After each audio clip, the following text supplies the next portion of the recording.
In the name of God, most gracious, most merciful, Mr. Y.P. Trivedi, the chief guest of the evening, Mr. Rashmi Bhai Zaveri, Dr. Zakir Naik, Mr. Chaman Bhai Vora, Mr. Dhanraj Salecha, distinguished guests, ladies and gentlemen.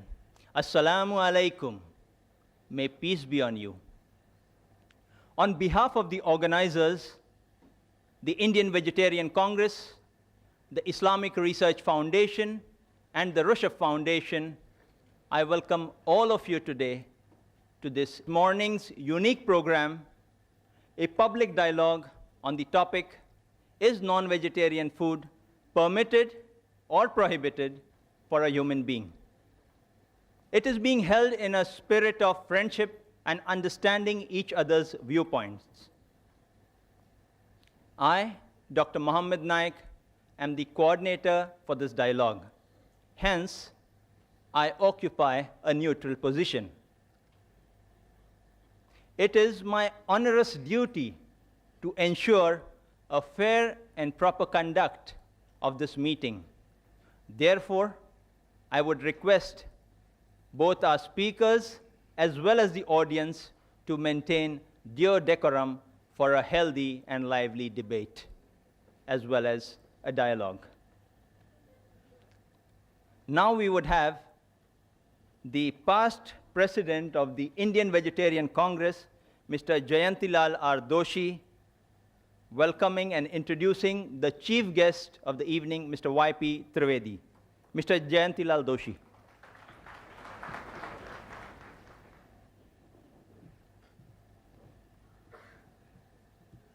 Mr. Y.P. Trivedi, he is a very senior advocate in Supreme Court of India and leading tax expert of Mumbai. His activity in economics field inside ex-president of Indian Mercantile Chambers and active members of chairman of many other institute, trade and industrial body.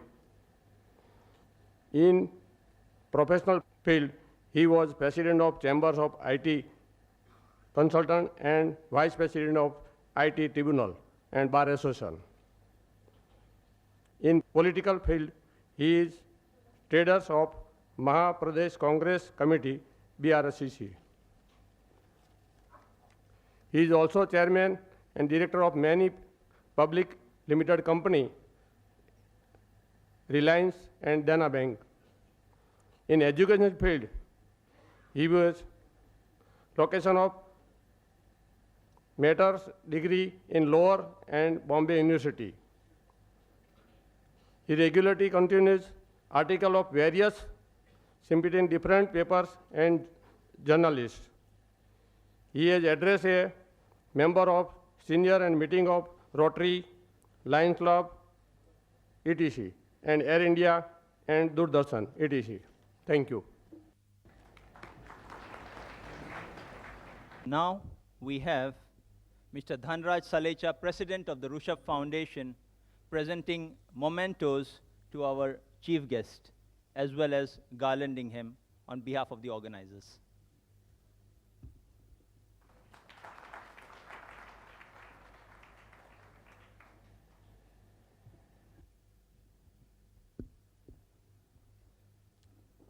Now we have our chief guest, Mr. Y.P. Trivedi, addressing our audience collected here today.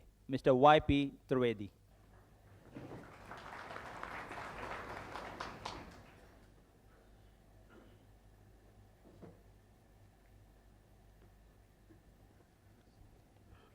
Dr. Zakir Naik,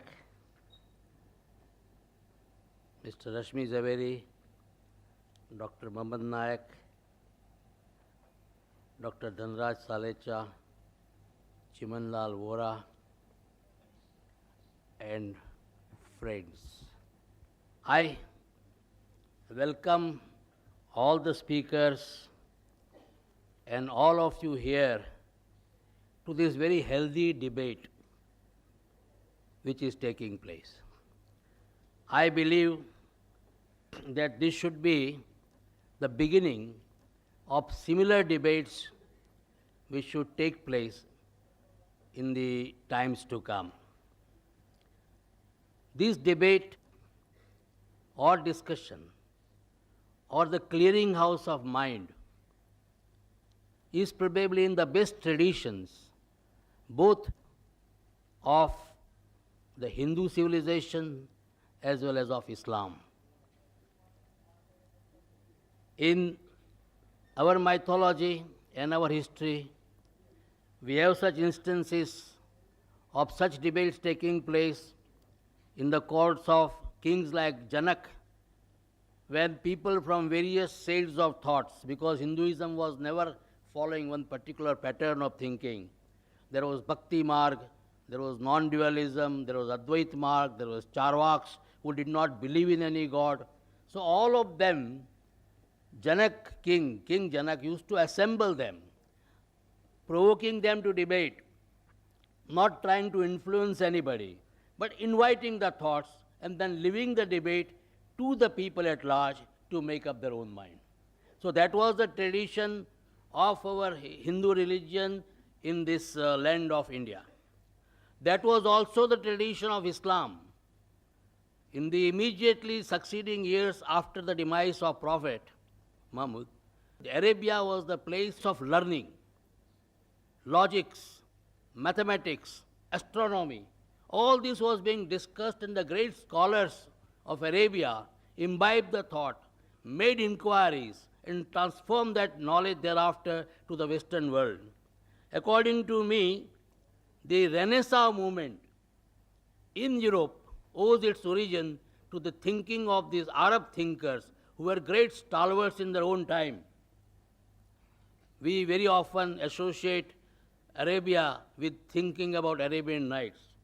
But let me tell you that apart from the strides which they made in the field of fiction and some of the most imaginative fictions, at the same time in the field of science, technology, thinking, logics, mathematics, they made great strides. That is why today also, in spite of all the achievements, the West is still talking about the numerals as the Arabic numerals.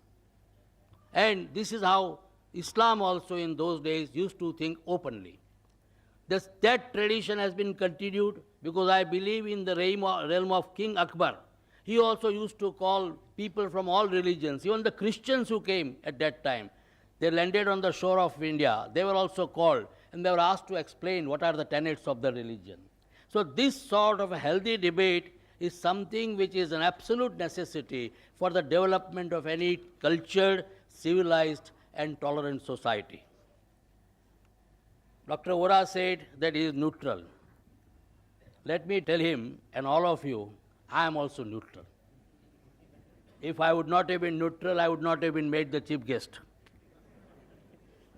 And I do not wish to desire to make any final comment on the subject. But one school of thought I would like to narrate here, which I read at some place, that all those animals in nature who are grass eaters, the animals which are thriving on leaves, they have got bovine teeth. They do not have canine teeth. All those animals which are eating flesh, meat eaters, they have got canine teeth, what we call rakshi. Human being is the one species which has got both bovine teeth as well as canine teeth. So it is very likely that nature wanted this species to survive. Nature considered that this species, human beings, are the most important species which should be there in this world. They should try to contribute, they should try to carry my message and take it further. So they wanted, the nature probably wanted this species to survive under all circumstances. Nobody can deny that the early Homo sapiens or Homo erectus, they are all flesh eaters. At that time there was no agriculture. If you look at the evolution as we now learn from science, it is only the advance of civilization that people started taking to agriculture. When they started taking to agriculture and started growing corns, Some of them became vegetarian, some of them remained non-vegetarian, some of them became the mixture of both. They also took vegetarian as well as non-vegetarian. And most of the non-vegetarian people today also eat vegetarian food as a part of their diet. I believe that in this aspect, when you are talking whether it is permitted or prohibited, we are talking about permission or prohibition by the religion. In this one aspect, Dr. Naik, I would probably like to differ from you. I believe that it is not the function of religion to tell us what we should eat and what we should not eat. Religion should try to purify our soul, purify our conscience, talk about good behavior, lead us to the path of God. What we should eat, what we should not eat is something which the doctors should tell us. The nutrition experts should tell us.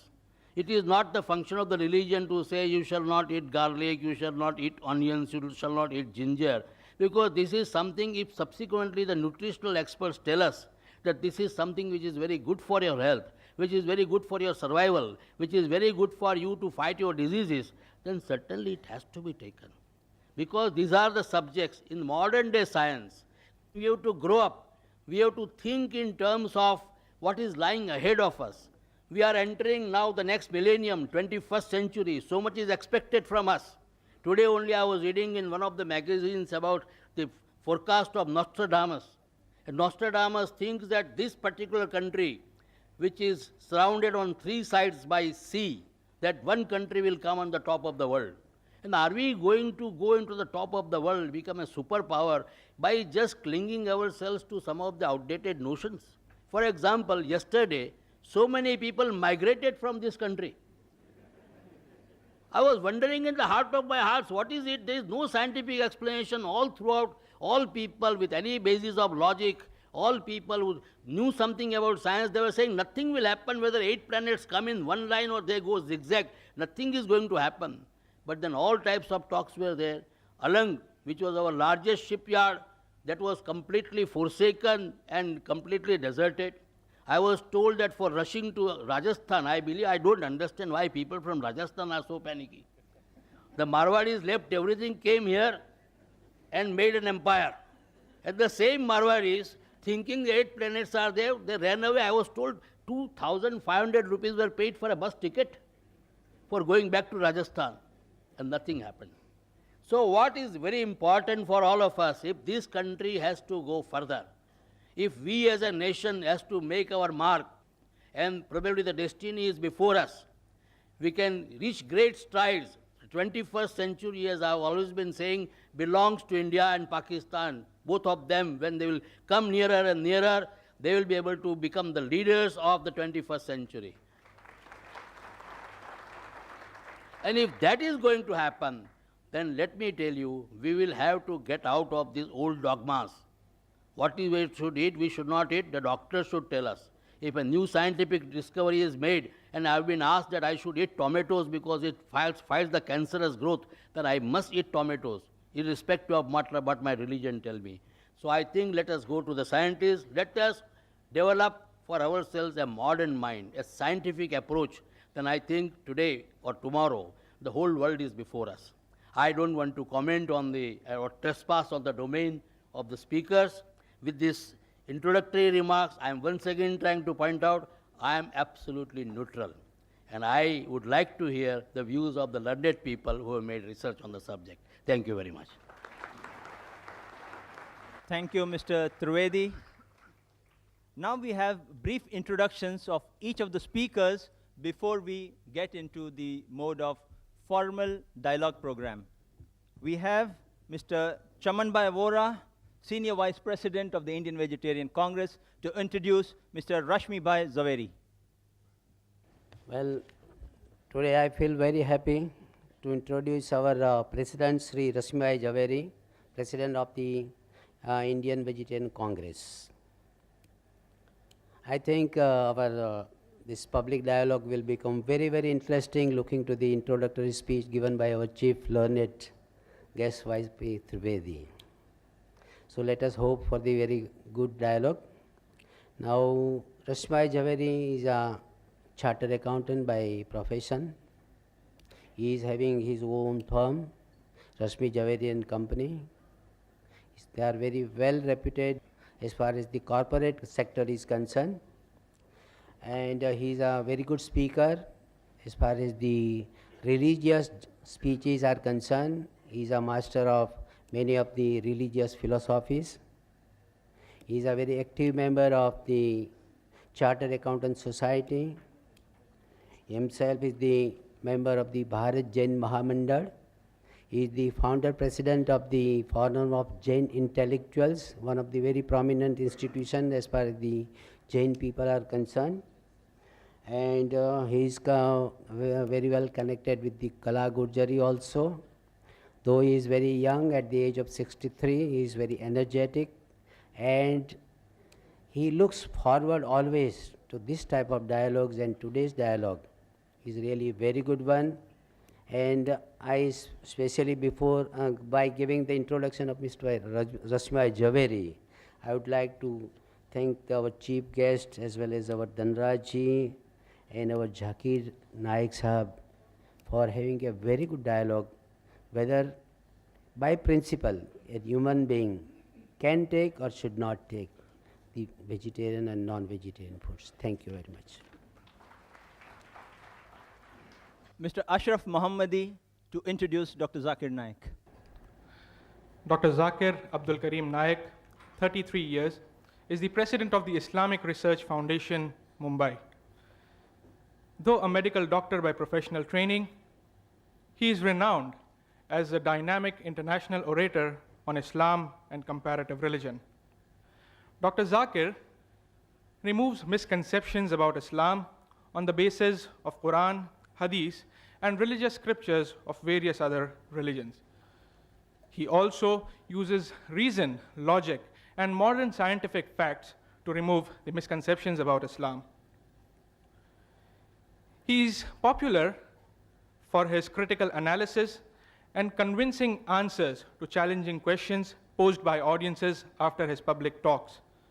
In the last 3 years itself, he has delivered more than 300 public talks worldwide. Dr. Zakir also appears on various international TV and satellite TV channels throughout the world.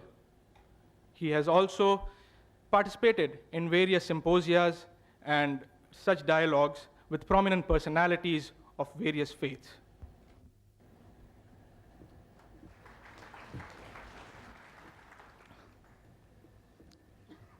I have been asked by many persons,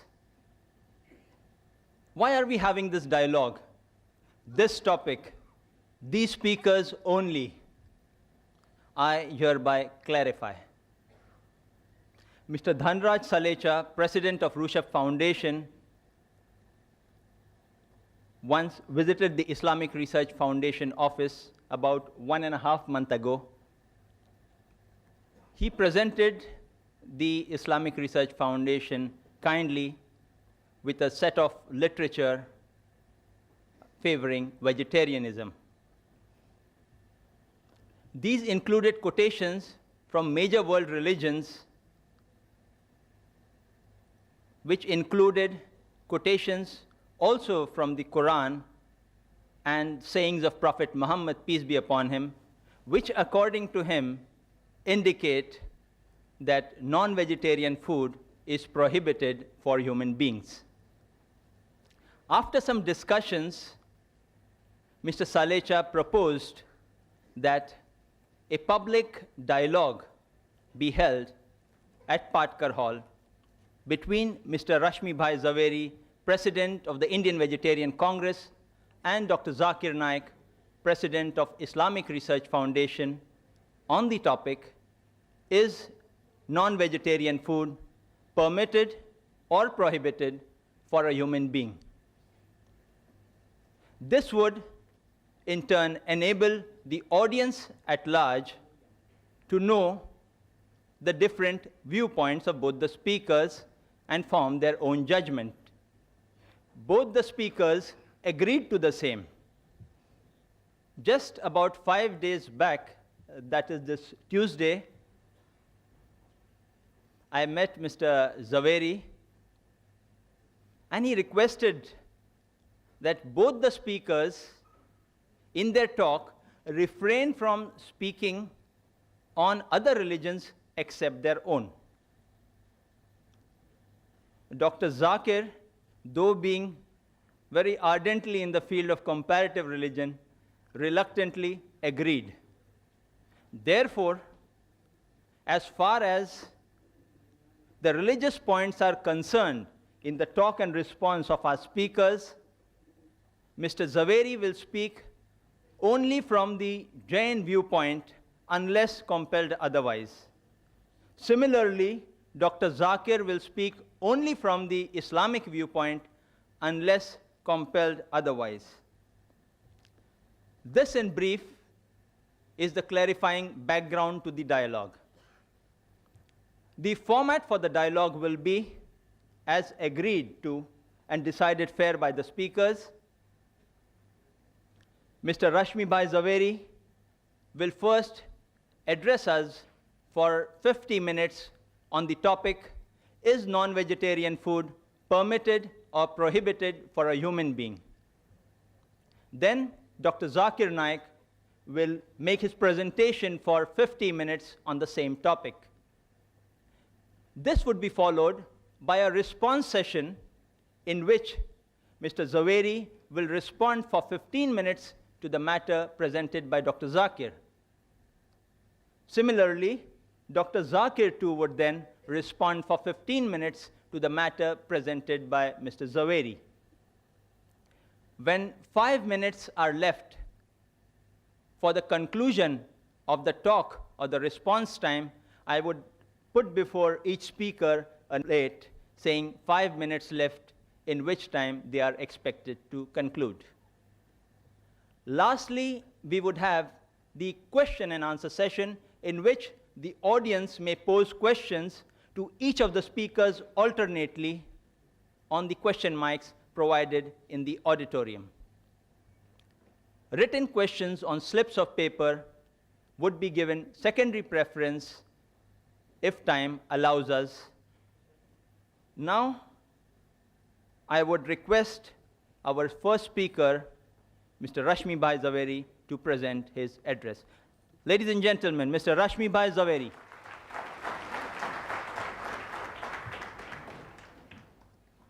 Before I start my talk, I am really very happy that this atmosphere of brotherhood, it has really moved me. And I will request Dr. Zakir Naik to come forward and let's have a Gale Lag Ja scene.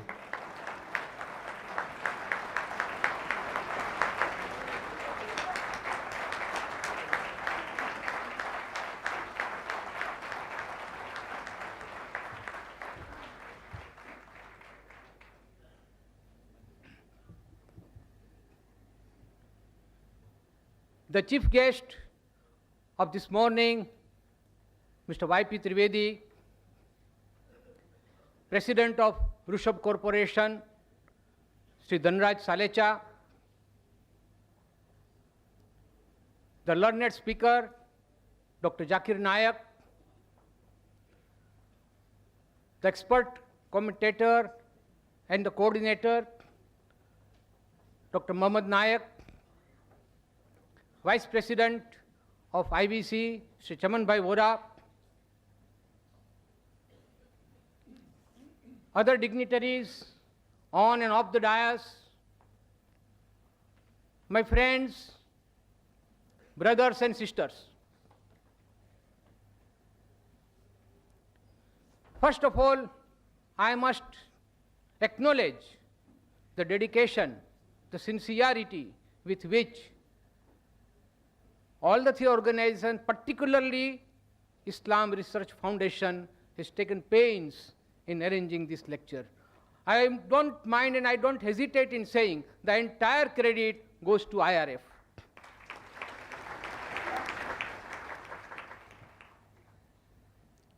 Friends, the topic today is non-veg food permitted or prohibited for a human being? Any argument or any statement for that matter is always to be considered from a relative point of view. There cannot be any absolute truth, there cannot be any absolute statement that it is 100% prohibited or 100% permitted. So friends, let's see, as very rightly put in by Mr. Trivedi, who started the ball rolling, that we will not speak only from religious point of view. Religious has to enter. You can't divorce it from today's subject. But I would like to speak on this topic, that non-veg food is prohibited for human being from various angles. For example, geographical reason, historical reason,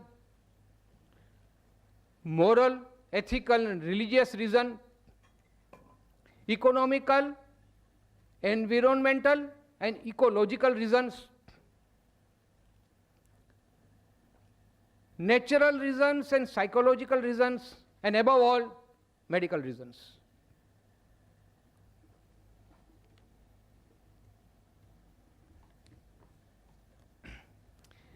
It's a fact now well established that our actions are controlled by our thoughts. What we think, we act. And our thoughts are controlled by our diet. As we eat, so we behave. And that's why the topic is very important, that we should choose our diet in such a way that our thinking is positive. The word positive will include everything. And believe me, friends, not only all the religions, but the medical science has now proved that the food that we take, it definitely influences our thinking, and so our behavior. Friends, there was a time when there was no alternative available, as Mr. Trivedi rightly put. There were places on this world, and there are even now places where there is no availability of vegetation. It is simply not possible because of the extreme circumstances. But now the world has progressed so much that there is a very advanced system of transportation which is available to us. And any type of commodity, including food, can be transported from one part of the globe to another without any problem.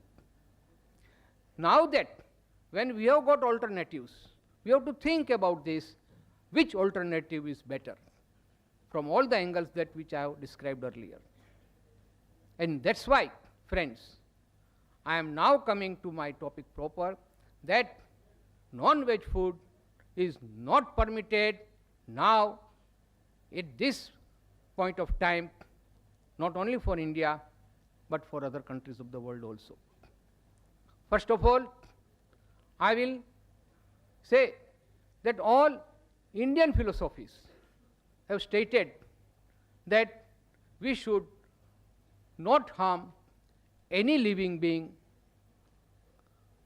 not only the living beings that we can see, but also those living beings which we cannot see, which are in air, fire, water, etc. But always there is a limit. It's very difficult for a human being to refrain from total ahimsa, total hinsa or violence because of his needs. So that is why Lord Mahavir stated that at least you limit the essential killings, but absolutely no killing for your own selfish motive or for your own needs of hunger, etc. And that is why under Jainism and most of the Indian philosophies, non-veg food is totally prohibited. Now this is a religious aspect. I will not go very deep into it, but the psychological aspect, the effect that non-veg food has on our thoughts and deeds. That is the most important part. The learned authors, I will not now quote the names of the books and authors because that will take time, but I have got all the authorities with me. It is said that veg diet reduces needless suffering in the world and also preserves our ecosystem. See, when I talk about alternative, you look here, or you look at the wild animals who stay in jungle. Those who are carnivorous, they will restrict themselves to meat eating only. But those animals which are herbivorous, they will never go for meat eating. Only human being is such, because of some false notions, I will say. It is the human being has been both a carnivorous and herbivorous. As I said, if alternative is available, why should we go for unnecessary killing? The basic principle underlying this theory is non-violence, love, and compassion for animals, birds, fish, etc. Because flesh food falls in not essential category, while vegetarian food comes under essential category. Psychologically also, cruelty, instant impulses, urges, basic animal instincts, impatience are all the necessary consequences of flesh food. By eating animal flesh, man will ingest all the animal instincts, the 4 basic animal instincts of food, fear, possessiveness, and reproduction. These are there in man, I don't say no, but they are the basic instincts. We have got a reasoning mind. We can rise above these basic instincts. We can control our impulses and urges and become, then only we can become super animals or super beings. Otherwise, human being and animals, there is no difference at all. But man has additional quality called reasoning mind, which is blunted by the influence of flesh food, and man becomes more like animal. The scientific reason for this is that flesh is an integral part of animal body. It is full of tamasic value. There are 3 types of values: tamasic, rajasic, and sattvic. Tamasic, in short, is the brutal sense or brutal instincts of animal. A man becomes more like an animal. He is callous, he is cruel, he is ignorant if he is eating the food that is the part of the bodies of the dead animals. The crime rate is higher. Aggression is the natural consequences of flesh food. It distorts the thinking and reasoning. It is not only a problem by itself, but it creates many other problems like increase in crimes, cruelty, etc. The virtues like compassion, sharing, self-control are obliterated by the impact of flesh food. If we insist on treating animals more brutally, then our behavior will also become less human and more brutal. I will quote one shairi that what will happen if this animal instincts is so embedded in our heart, what will become of man?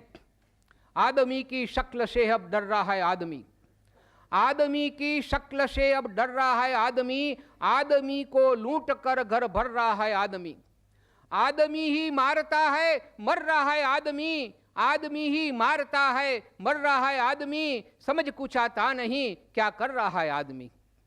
Friends, this is because the man has become an animal. He does not then distinguishes between whether he is an animal or a human being, because this is the influence of the food, the flesh food that he eats. Flesh food is the cause of PMS syndrome, that is preposterous mood swing and psychological distortions. Thus, it is now established that if flesh food is the root cause of moral and spiritual degeneration, we at Indian Vegetarian Congress we are working for important task, since it will lead to a more humane world at peace with animal kingdom and with each other. We at IBC define a vegetarian as one who does not at any time or under any circumstances eat meat, fish, fowl, eggs, or any other type of flesh food. Vegetarian does not come from vegetable. Now this is very important, friends, understand. The word vegetarian does not come from vegetable. The root is, it is derived from the word vegetus, V-E-G-E-T-U-S, meaning whole, sound, fresh, lively. Nothing is more powerful than an individual acting out of his conscience, thus helping to bring the collective conscious to life. That is what Norman Cousins said. And what does Albert Schweitzer has to say? Until man extends his circle of compassion to all living things, man will not find peace for himself. It is a man's sympathy with all creatures that first makes him truly a human being. Now, friends, I will go next to the most important topic, and that is the medical viewpoint. It's a fallacy, friend. It's a myth to say that we don't get enough protein from veg food. And that is why a man must have flesh food that is rich in protein. I'll come one by one to these myths. First of all, I will first give you examples of those strong animals, say elephant, say rhino. These are the strongest animals on this earth. Are they meat eaters? No. They are pure veg. Even if they die, they will not eat meat. Even then, they are the strongest. Take example of horse. We talk about horse power. It's the most powerful creature useful for our purpose, and that is also a pure vegetarian. And take examples of cattle, cows, bullock, and other animals. They are not only useful to us, but they are pure vegetarian. My point here is that those vegetarian animals are strong enough and they don't need any flesh food. In fact, if stupidly flesh food is given to these veg animals, what will happen? You all know about the mad cow disease, the syndrome called BEC. Friends, this BSE, bovine spongiform encephalopathy. You know what happened a few years back in England? It was a result of feeding rendered sheep byproducts to cattle as protein supplement. These sheep were infected with scrapie, an AC disease known for over 200 years. Now, if sheep food can make a cow mad, what do you expect the result on human being? Millions of innocent cows were killed mercilessly just because they were suspected to be infected with BSE, and that too for no fault of theirs, but the stupid ways of feeding sheep protein on absolutely unnatural diet for a cow. So is the case with humans. Animal protein is not natural for us. Similarly, millions of chicks were destroyed in Eastern Asia countries because they were infected with certain disease. Now coming back to healthy diet, I will quote from one Dr. Dean Ornish, who has written a very learned book on how to reverse heart disease without surgery or drugs. And this book, my friends, is the best seller in America now. It has really created interest in the people of America and all over the world for that matter, that veg food is definitely better from medical point of view. He has given two types of diet, one reversal and one prevention of heart disease. Both are strictly veg diets because he has proved scientifically that veg food is the best food for a human being. It not only helps heart patients but also reduces risk of other degenerating and fatal diseases caused by flesh food, diseases like cancers of colon, cancers of breast, cancers of prostate, obesity, high blood pressure, stroke, diabetes, gallstones. The Surgeon General of America has confirmed this in the report on nutrition and health. He has given certain facts for protein. Friends, we'll have to be a little technical about it. The protein is formed from building blocks called amino acids. These are of million varieties, of which only 3 are critical for us: lysine, tryptophan, and methionine. All these are available in animals as well as veg, plant food. But when one consumes animal food for getting these 3 critical amino acids, one also consumes unnecessary elements like cholesterol, saturated fat. Friends, these are the 2 things that are the prime reason, the killers for human being: cholesterol and saturated fat. Now let us address the issue that is universally put forward, that we do not get sufficient protein from vegetarian food. And so we have to turn to flesh food for adequate supply of amino acids. Now this is a fallacy. A combined meal of legumes and cereals. Legumes means dal, pulses, and cereals mean wheat, rice, etc.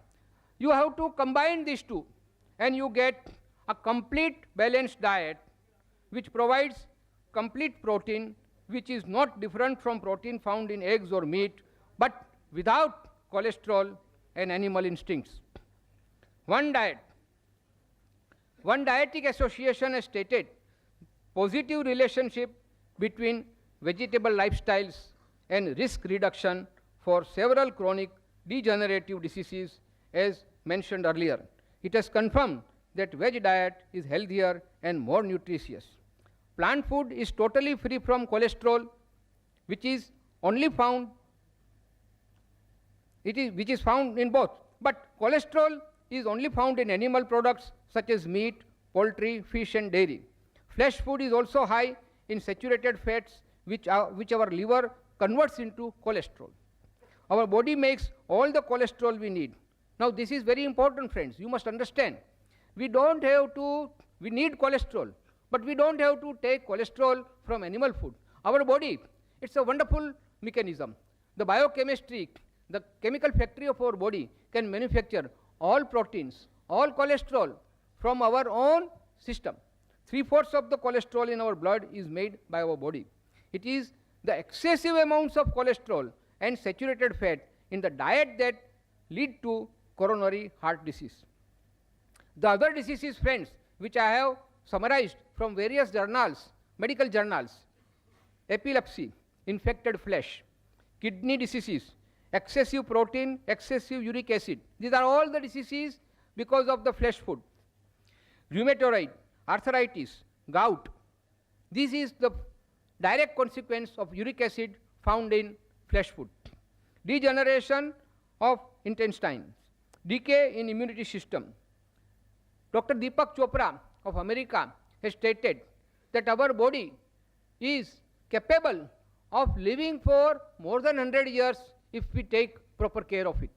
Now look at the population in extreme north region, Eskimos. Now perforce, because no vegetation is available, they have to take flesh food. And the average life of an Eskimo is only 30 years.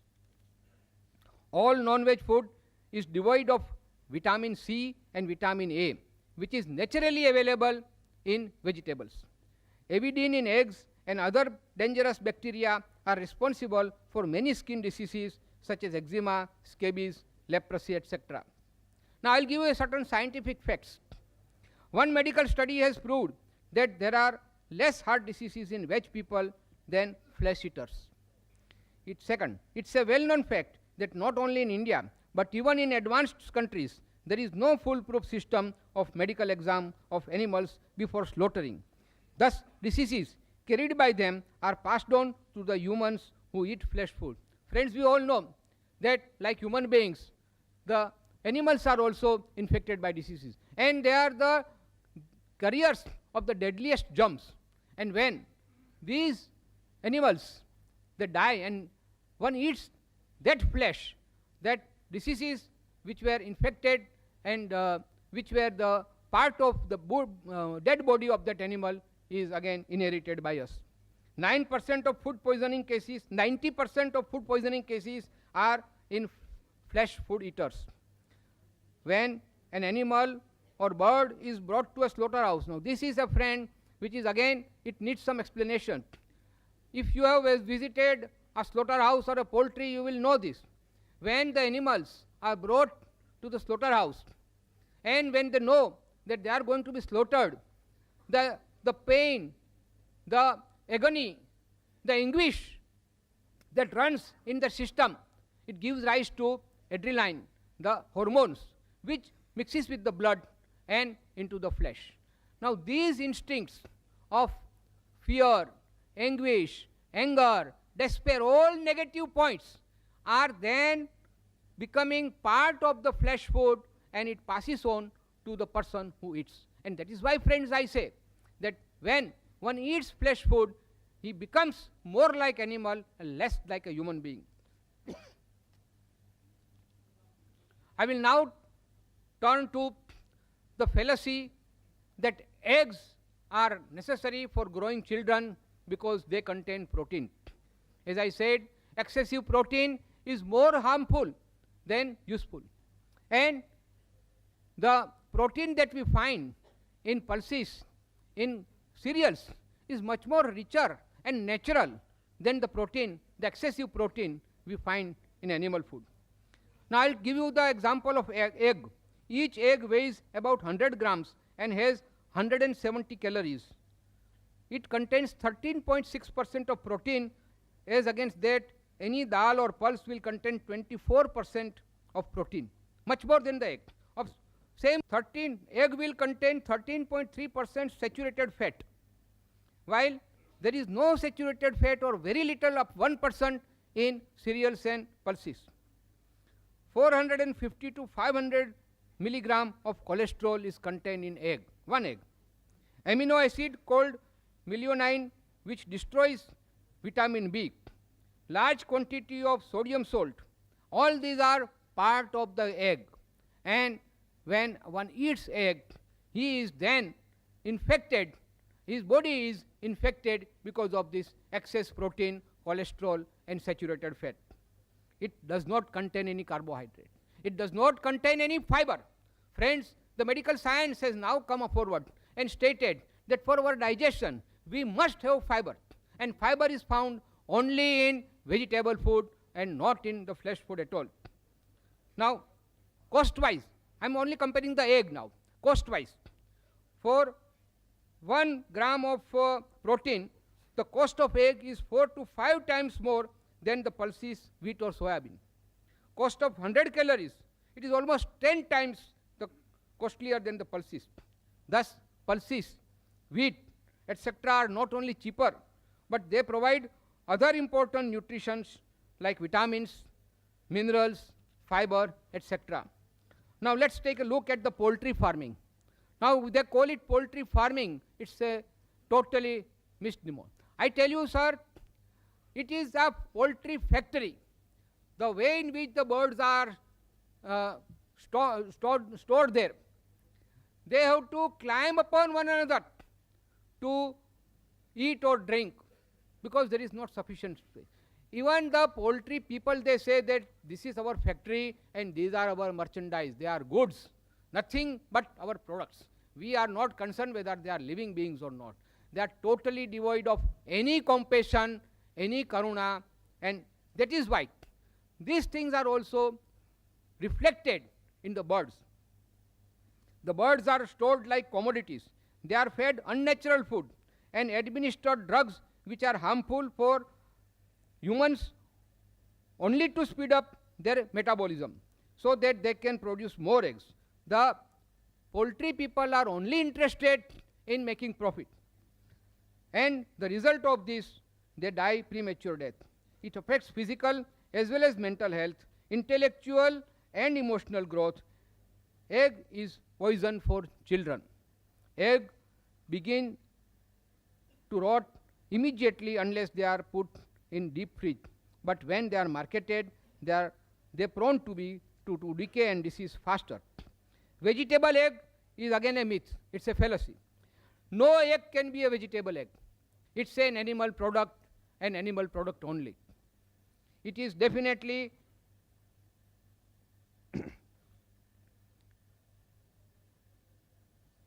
it's definitely an animal product. It can never be called vegetable item. It's a misnomer. It's a deception.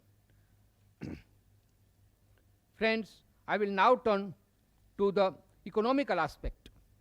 Now, these also I have studied from various journals, medical science, and more important from the statistics department of the government of India and government of America, the UK government, etc. But I will not, that's why, give you the citations during my talk, but I will give you the summary. UK.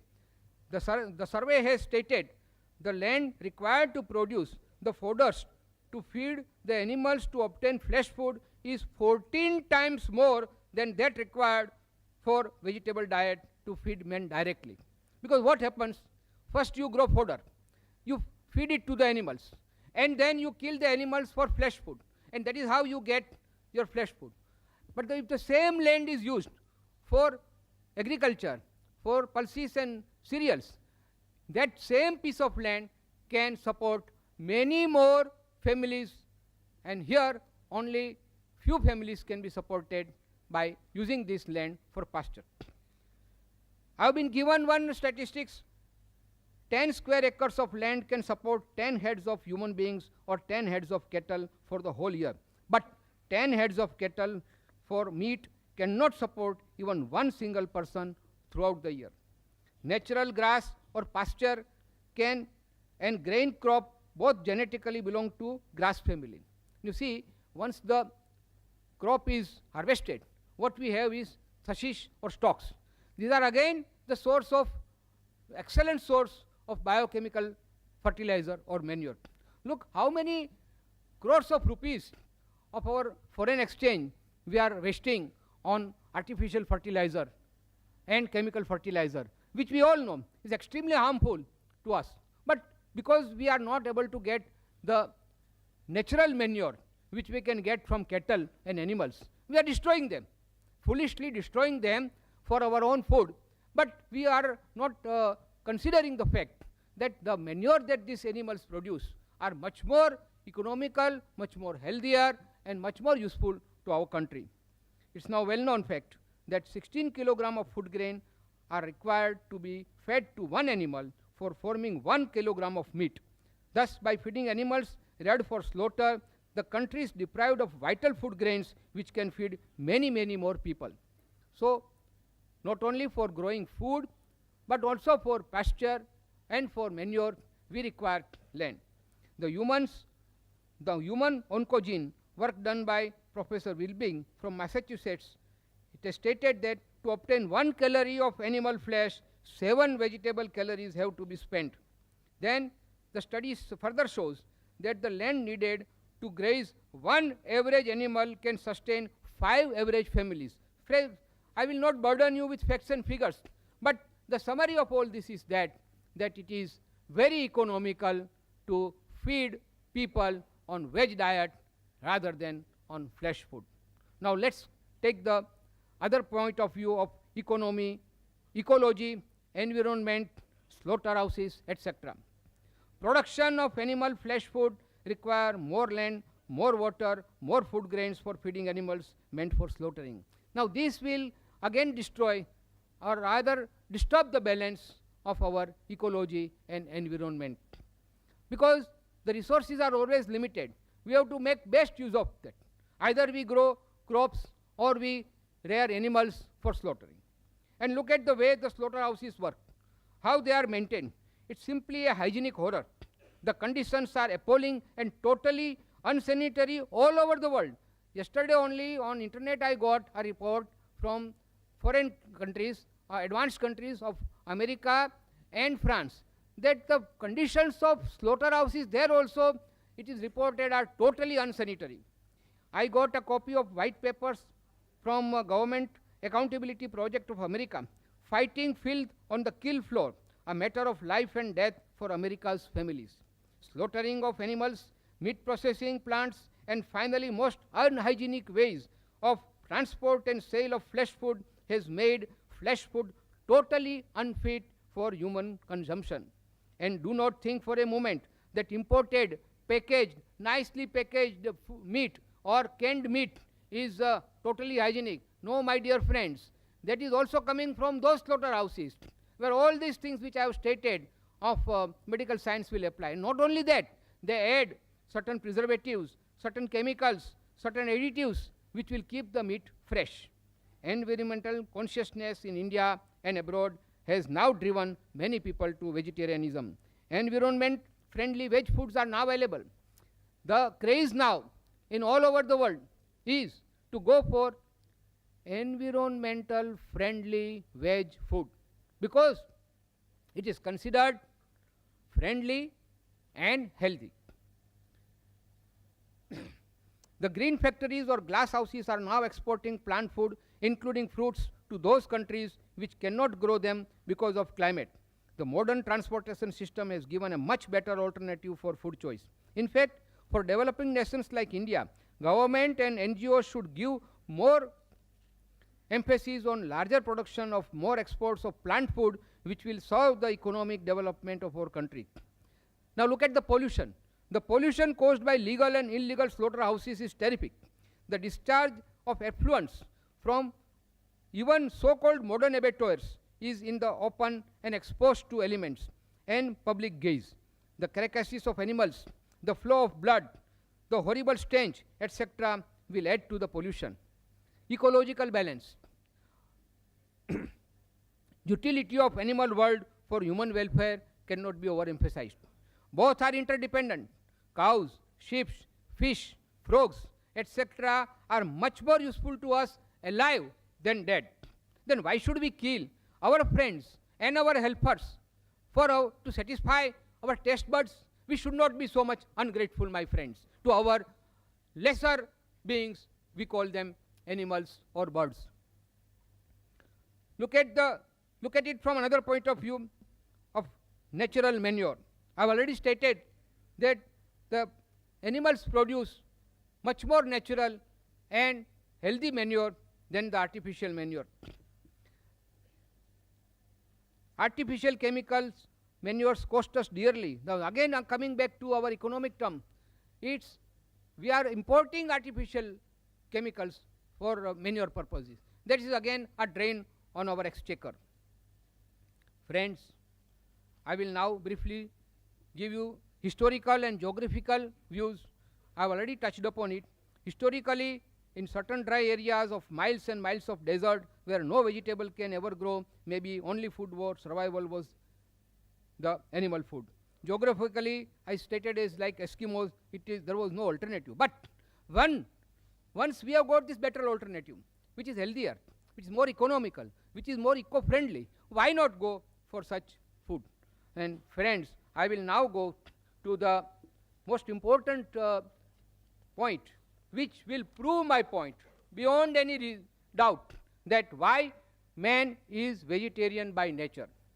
I have got some 16 points here to compare how our body is built up. As Mr. Trivedi has started the ball rolling in this fashion of bovine teeth and non-bovine teeth. Now I will first say about herbivorous. Teeth of herbivorous animals are embedded in the jaws, short, blunt, close to one another. While in carnivorous, they are sharp, pointed, long and conical. The 2 or 4 teeth that we have got, like some people say they are like dog animal. They are not for meat eating, but they are found also in apes and chimpanzees, and which are fit for plucking the fruits and eating the fruits. The claws, no sharp nails for herbivorous, they are fit to pluck fruits only, while in carnivorous, the sharp nails helps in tearing apart the prey easily. Jaws and chewing habits. Jaws of herbivorous will move up and down, left and right, that is in all directions. They swallow their food after chewing, while the carnivorous, the lower jaw moves upwards and downwards only. They swallow their food without mastication. Now friends, you go on comparing this. I will only say herbivorous and carnivorous. It is for you enlightened friends to see how our human body and parts of our human body will fit, whether it will fit with herbivorous animals or with carnivorous animals. Tongue. The tongue of herbivorous is quite smooth, while that of carnivorous is very rough. Water drinking habit. That's a very important thing. My friend Dr. Paresh Dalal told me. He said that these herbivorous animals, they drink water with lips by suction, while all the carnivorous, they drink the water with tongue, they lap up. We don't do it. We always use our lips. Now come to the length of intestine. Longer intestines are found in herbivorous, about 4 times the body length. This cannot quickly expel the flesh food, while in carnivorous, smaller size of intestine, almost equal to the body length, and helps to expel flesh food before it gets contaminated. Liver and kidney. Smaller in proportion in herbivorous, so they are unable to throw out waste material easily, while in carnivorous, liver and kidney are longer in proportion, so they can throw out waste material easily. Digestive system. There is a less hydrochloric acid in digestive system of herbivorous, thus flesh cannot be digested easily, while obviously in carnivorous the quantum of hydrochloric acid is much more, and that is why they can digest the flesh food, but human being cannot. Salvia. In herbivorous, like human being, the salvia is alkaline and contains ptyalin, which helps in digesting carbohydrates found in the grains, while in carnivorous the salvia is always acidic. The blood pH is alkaline like human being and herbivorous, and acidic in carnivorous. The blood lipoproteins. Human blood lipoproteins is similar to all herbivorous, while it is not similar to that of carnivorous. Sense is weak. All the senses, particularly the eyesight, is weak in herbivorous and very powerful in carnivorous. Sound, the voice is not, the herbivorous sound or even the human sound is not frightening, unless of course we can make it now frightening. But by nature, the sound of all herbivorous is mild, while that of carnivorous like lions and tigers is very coarse and frightening. And lastly, infants.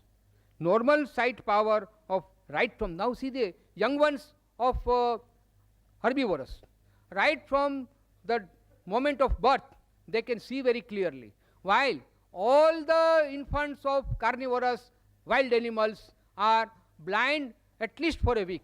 Now friends, it is for you to justify whether man fits by nature in this category of herbivorous, grain eaters, or in the category of carnivorous, the flesh eaters. Now friends, I will now tell you about certain great persons who condemned flesh food.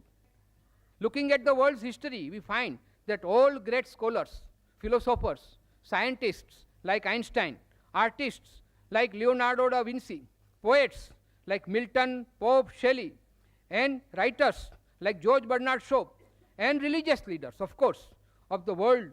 Now, who are those people?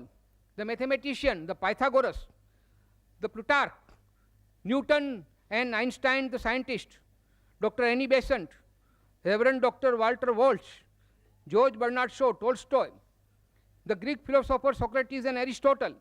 They are all enlightened people, and they say, yes sir, they say that blessed are those with noble qualities of tolerance and compassion, love and non-violence, who are not flesh eaters. Now friends, I will quote from George Bernard Shaw, which is very famous and widely published. We are living graves of murdered beasts. Listen what he says.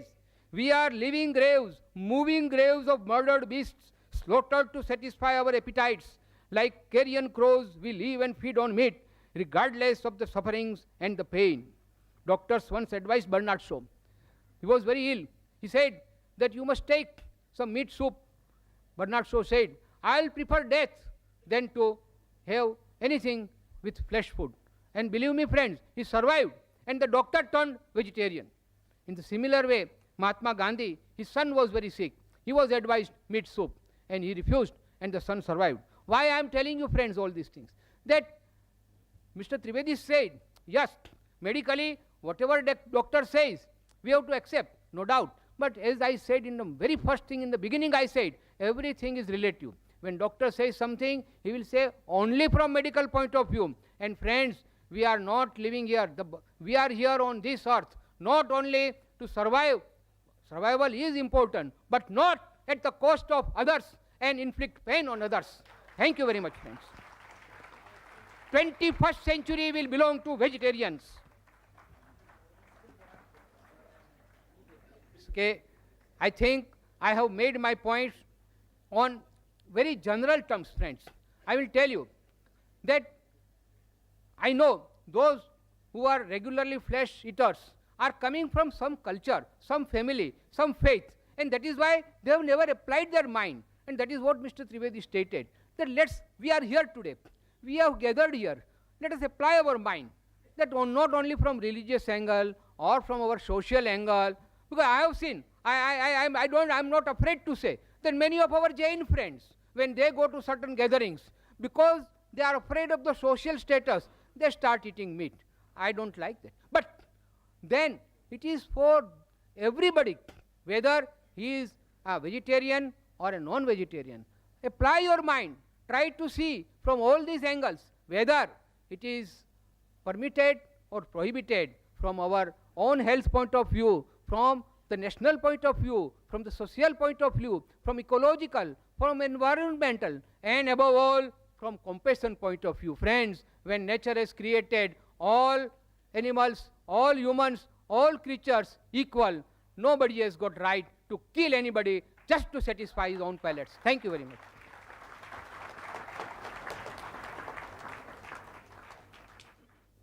Ladies and gentlemen, Dr. Zakir Naik to present his talk.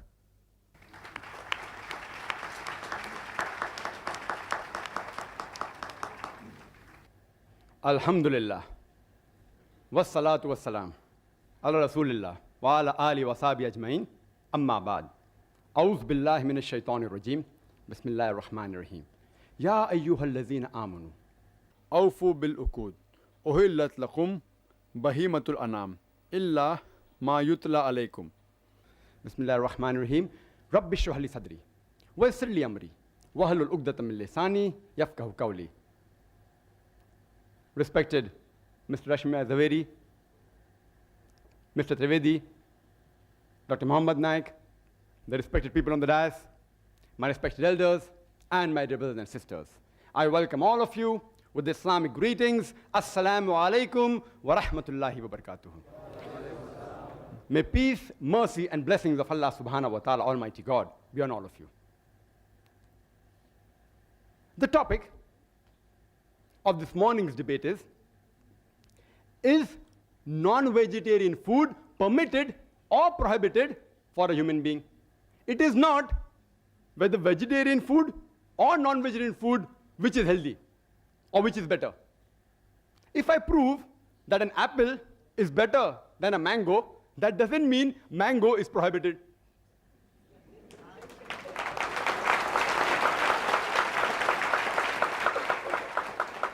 This statement is sufficient to end the dialogue for me, but I have to reply.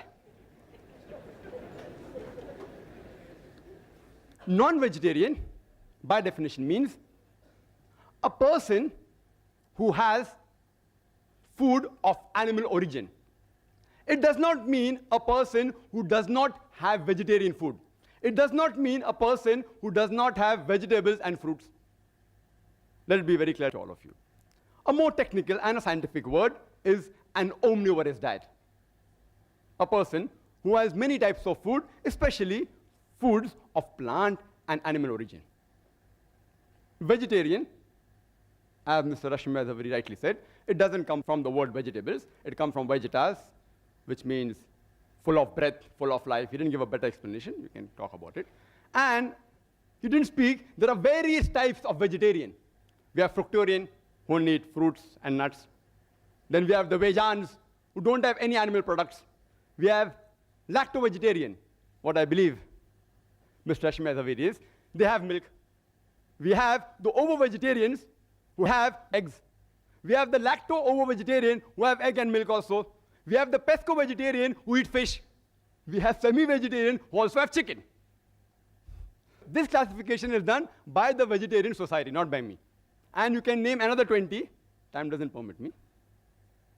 I would like to state a quotation by Dr. William T. Jarvis. Dr. William T. Jarvis, he is the advisor to the American Council of Science and Health, ACSH. And he's also the professor of public health and preventive medicine in the Loma Linda University. And he's also the founder and the president of the National Council Against Health Frauds. And he's the co-editor of the book, The Health Robbers, a closer look at quackery in America. Most of the quotations are from America. And according to him, he classifies vegetarian based on the behavior standpoint into two categories: pragmatic vegetarian and ideological vegetarian. A pragmatic vegetarian chooses his diets on objective health reasons. He is more reasonable in his approach rather than emotional. The ideological vegetarian, on the other hand, he chooses his diet based on a principle, which is based on an ideology. He is more emotional rather than reasonable. And Dr. William T. Jarvis says, one can spot an ideological vegetarian by his exaggerations of the benefits of vegetarianism. And you could see that in the talk which preceded my talk. Exaggeration of benefits of vegetarianism and the lack of skepticism and the overlooking of the fact that extreme vegetarianism can lead to potential health risks. He says that the ideological vegetarian, he pretends to be like a scientist, but he's more like a lawyer than like a scientist. And you could see that in the talk by the learned speaker. More like a lawyer than like a scientist. They gather data and information selectively against the information which is against the ideology. This may be good for a debate like the one we are having, but not for engendering scientific understanding. Dr. William T. Jarvis says that ideological vegetarianism is filled with hypotheses. It is filled with extremism from which even scientists and doctors are not immune. And that you can see the quotation. Mr. Hashmi Zaveri has said several diseases. And it's possible for me to refute each and every, but if time permits. He's talking about science, but the approach was not scientific. All can be prevented very well. Prevention is better than cure, is the base of the medicine, which time will not permit me to go into health reasons, etc. In the rebuttal, if time permits, I'll try and cover most of the other aspects. And health, I will try and cover in the rebuttal. Let's analyze the various reasons why a person chooses a food habit. It can be religious, it can be geographical location, it can be a personal choice, smell, taste, color, due to humane or ethical consideration, due to anatomical and physiological consideration, due to behavioral consideration. It can be due to ecological and economical consideration. It can be due to nutritional value or due to health and scientific reasons, health and medical reasons. Let's first analyze the religious reasons. Mr. Trivedi said that religion should not interfere with the human beings where it's concerned what we should eat and what we should not eat. That we should leave it up to the doctors. I agree with him that in most of the religions, that is the case. The religious authorities, the main foundation, that's Almighty God, if he's not a doctor, the God that you worship is not a doctor, then you should not follow him. He says, leave it to the doctors. But in Islam, we believe Allah subhanahu wa ta'ala, Almighty God, is our creator. And the creator of the human beings has far superior knowledge than all the doctors put together in all the years.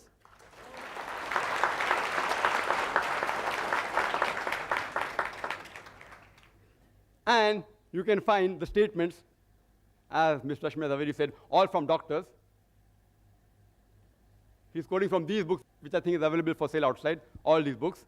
I will touch on some of these points, all out of which many are fictitious. Fictitious don't exist at all. Some are irrelevant, some are untested, and some are truths which are half-baked truths. I would like to make one point crystal clear.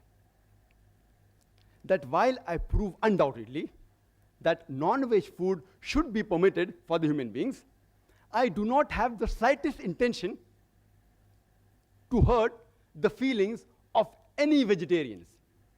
And while I prove logically and scientifically that non-veg food is permitted, and if someone feels hurt, his sentiments are hurt, I apologize in advance.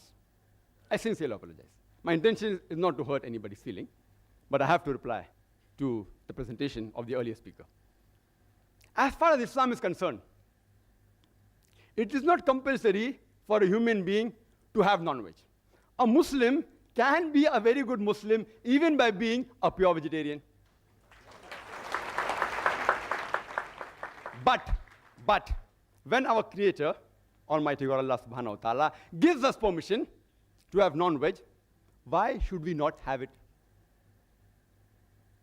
And I started my talk by giving a quotation from the glorious Quran, from Surah Ma'idah, chapter number 5, verse number 1, which says, Ya ayyuhallazina amanu, O you believe, awfu bil uqud, uhillat lakum bahimatul anam, illa ma yutla alaykum.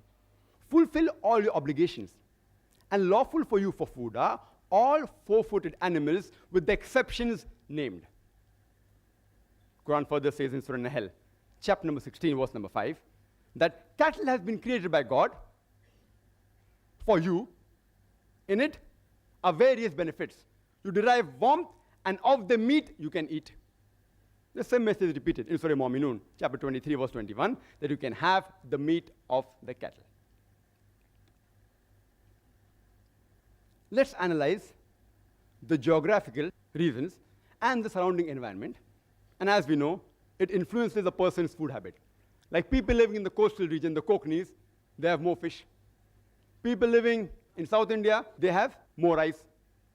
People living in the deserts, where there's scarcity of vegetation, people mainly survive on the flesh of animals. The Eskimo, the Arctic region, where there's scarcity of edible vegetation, they survive more on seafood. And Mr. Zaveri said that he knows that vegetable is not available in certain parts of the world, but today, due to advancement of transportation, we can supply them with vegetables. I would request the Indian Vegetarian Congress to supply, at least give the transportation cost, that's all, to supply to the Eskimos, to supply to Saudi Arabia. You get vegetables in Saudi Arabia, it is more expensive. Why? Because the cost of transportation. That makes it more expensive. It is illogical and unscientific to spend more money to buy a food which is less nutritious. Let's analyze the humane reasons, the ethical reasons, and the pure vegetarians. They say that all life is sacred and no living creature should be killed. They fail to realize that today it's a universal fact that even plants have got life. So the main argument on killing a living creature doesn't hold good today. Previously, maybe, a couple of centuries ago, it may have held some weight, but today it carries no weight. Then they further argue today and they say, yes, we know that plants have got life, but they can't feel pain. Therefore, killing a plant is a lesser crime and lesser sin as compared to killing an animal. Today, science has further advanced, and we have come to know that even the plants can feel pain. They can even cry, but the cry of the plant cannot be heard by the human ear because the audible frequency range of the human ear is from 20 cycles per second to 20,000 cycles per second. Anything below and above this, the human ear can't hear. But the cry of the animal can be heard by the human beings, but the cry of the plant cannot be heard by the human beings. Just because you cannot hear the cry of the plant, that doesn't justify you to inflict pain or kill the plant.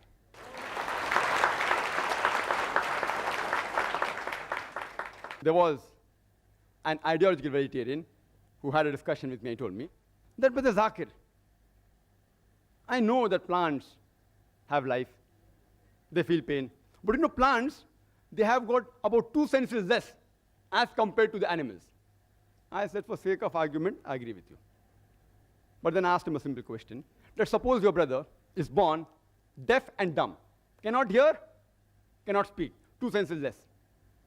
And when he grows up, and when someone comes and murders him, will you go and tell the judge, oh me Lord, give the murderer less punishment because my brother had 2 senses less?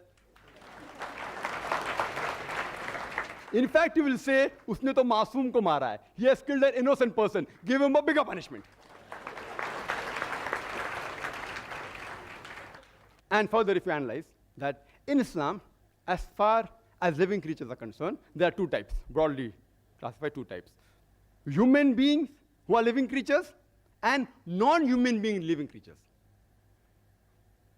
As far as killing the human beings are concerned, Quran says in Surah Ma'idah, chapter number 5, verse number 32, that if any person, if anyone, kills any human being, unless it be for murder or for spreading mischief in the land, it is as though he has killed the whole of humanity. And if anyone saves any human being, it is as though he has saved the whole nation. If any person kills any human being, Muslim or non-Muslim, unless it be for murder or for creating mischief, Quran says he has killed the whole of humanity. If you save any human being, you have saved the whole of humanity. As far as non-human being living creatures are concerned, no human being should harm them unnecessarily, should not kill them unnecessarily for sports or for fun or for target practice. But if it is for your security and for your safety, you can stop them, you can even kill them. Or if you want for lawful food, but not just for fun and frolic or for hunting. Even if I agree that the plants are a lesser species as compared to the human beings, if you take the life of one animal, an average animal, it can feed about 100 human beings. For the same 100 human beings, you may have to kill more than 100 plants. So is it preferable to take the life of one living animal or the life of 100 living plants? Which is a bigger sin? Is it a bigger sin to kill 100 human beings who are handicapped or kill one healthy human being? Which is a bigger sin? You decide for yourself. There is a vegetarian society by the name of World Foundation on Reverence for All Life. Most of the quotation which he gave is from here and from these 3 books, most of them, almost all. The name of the foundation is World Foundation on Reverence for All Life. They forgot to mention except plant life in bracket. And it says, all creation is one family. All life is sacred. What kind of an ideology is this? That you permit the killing of one family member, but do not permit the killing of the other family member. It's illogical and unscientific. You know, in America, there are vegetarian society who take students to slaughterhouses and they make them see the bloodshed and convert them to vegetarianism. It is like a doctor taking the young girls to observe and watch a difficult childbirth and then say, that's the reason you should not marry and should not have children. These are unethical forms of mind control. Unethical. Unethical. In fact, we should teach our children that when vegetables can be grown for food, why can't animals be raised for food? All life is sacred. I agree. Unnecessary killing them is wrong. But for a requirement, lawful food is permitted. Let's analyze the anatomical and the behavioral consideration. And there were a list of various things mentioned by Mr. Zaveri. You know, he was reading from paper at 100 miles per hour. I was trying to note down. How many disease? I, being a medical doctor, can answer, but how much can I answer? To name 10 diseases will take few seconds. To reply all 10 will take more than an hour. And here I listed a lot. I'll just try and tell you that if you go to authentic books, not researches made by ideological vegetarians, most of the answers are given on the medical aspect. Considering the anatomical and the physiological aspect, and rightly said that if you observe the teeth of the herbivorous animal, the cow, the goat, the sheep, they have a flat set of teeth. They only have vegetables. If you observe the teeth of the carnivorous animal, lion, tiger, leopard, they have pointed set of teeth. They only have animal flesh. Not non-veg, animal flesh. They are not called as non-veg animals. They are called as carnivorous animals. There's a difference between carnivorous and non-veg. Non-veg actually is omnivorous. But if you analyze the set of teeth of the human beings, we have got flat teeth as well as pointed teeth. If Almighty God, our Creator, wanted us to have only vegetables, why did He give us these pointed teeth for what? And Mr. Zaveri said, these pointed teeth, they are not referring to the dog. They refer to the apes. He doesn't know the scientific meaning of the word canine. Comes from the root word caninus in Latin, which means of dog. And canine means pertaining to the family of Canidae, like wolves, dogs, etc. Scientists have given this name. Canine, meaning pertinent to dog. And he said, it doesn't look like the teeth of dogs. It refers to teeth of apes and monkeys. I believe in agreeing with the argument and proving my point, then you disprove him. It's easy. Even if I agree it is the teeth like the monkeys, do you know monkeys also have non-veg? They have the lice.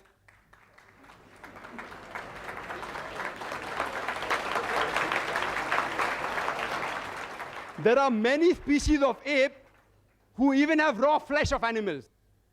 Many species of apes who have raw flesh, they're omnivorous. Who says they're carnivorous? They're omnivorous. They aren't pure veg also.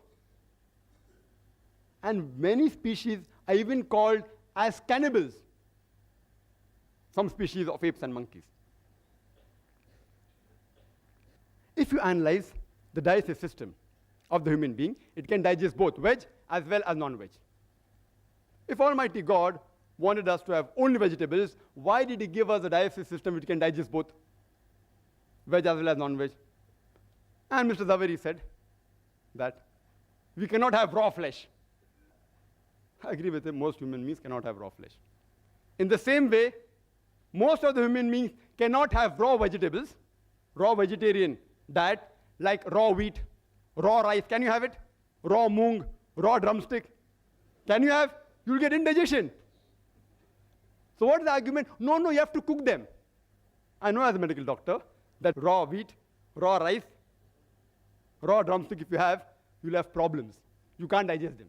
So you have to cook them. Similarly with the flesh, we non-vegetarians, we cook them for easy digestion. But yet, there are certain human beings who even have raw meat. He gave the name of Eskimos. He didn't tell the root word meaning. The root word meaning of Eskimo, it literally means eaters of raw flesh. So there are human beings who even have raw meat. They are conditioned. Tomorrow if you're conditioned to eat raw wheat and raw rice, even you may be able to digest it. But most human beings cannot digest certain raw vegetables. That doesn't mean you should not have rice, you should not have wheat, that you should not have drumsticks. There are, in the herbivorous animal, an enzyme known as cellulase enzyme. And every vegetable has cellulase. And this cellulase enzyme helps in digesting the vegetables. We human beings we don't have cellulase enzymes. Therefore, the vegetables we eat, the cellulase part remains undigested, and we call them as fibers. It's undigested. On the other hand, there are certain enzymes like lipase, trypsis, chymotrypsis, which are mainly meant for digesting non-vegetarian food. If Almighty God did not want us to have non-veg food, why did He give us these enzymes? And the primitive man, as said by the earlier speaker as well as the chief guest, archaeological evidence shows us clearly the Homo sapiens, the Eskimos, the Australian Aborigines, they were non-veg. So why the change now? We have the same teeth, we have the same digestive system, and he has given a list of other comparisons which prove we can have veg. And I agree with that. Where did I ever say that you cannot have veg? A non-veg is a person who has the food of the animal products as well as vegetarian food. It's an omnivorous diet. He said that the liver and the kidney in carnivorous animal is large. In the human beings, it is small like the herbivorous, because the animals have raw meat. Therefore, they have to remove the toxin on a higher level. We do it by cooking the food. Therefore, God gave us a small kidney and a small liver, which is sufficient to digest both cooked non-veg and also vegetables. Similarly, with all the arguments, HCl, it's not very acidic. Why? Because we don't require it. If we don't require it, why should God unnecessarily give it to us? Same with saliva, same with the pH of the blood, same with the lipoprotein. All the arguments are that because they have raw flesh, therefore they require it. We don't require it, so why should God give us? Yes, it's required for digesting veg food and cooked non-veg food. He said carnivorous animals, they lick. And the herbivorous animals, they sip.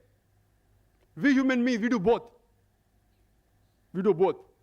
When we drink, while we drink, we sip. When we have ice cream, what do? We lick. We lick also, and we sip also, depending upon what is the food we are eating. Even the tea we can lick, not that we can't lick. But why do waste time? It will take more time. Similar with all the arguments he's given about the teeth being closed. Because we also have vegetables. If God would have asked us not to have vegetables, then maybe the teeth were far apart. He asked us to have both non-veg as well as veg food. And there are various verses in the Quran talking about various foods, pomegranates, talking about vegetables, talking about dates, etc., which we should have. The plants, many vegetarians say, that they regrow. Therefore, we aren't killing the plant, and there are some plants which have that facility, not all plants. There are various, which we cut, it regrows. So if this is the only argument, that because it regrows, you can have veg food, you know, if you cut the tail of the lizard, it regrows. Will you have the tail of the lizard? It's a delicacy. There are human beings, the Australian Aborigines, they relish the lizard. Will you have the tail of the lizard? And the answer will be no. You know what I'm doing now? I'm behaving like a lawyer. I'm feeling ashamed to answer all these things, but I have to do, because it is also a debate. I had come here so that we understand better and have a friendly understanding of each other, but I have to behave like a lawyer also, besides being logical and scientific, because the arguments put forth, anyone who has general knowledge can reply. But because people don't have general knowledge, many people aren't aware. That's why these arguments may satisfy many people. And all these arguments are given in the books, which are distributed. Meat Eating, 100 Facts by Nemi Chand, distributed by Jain organization, also by the Indian Vegetarian Congress.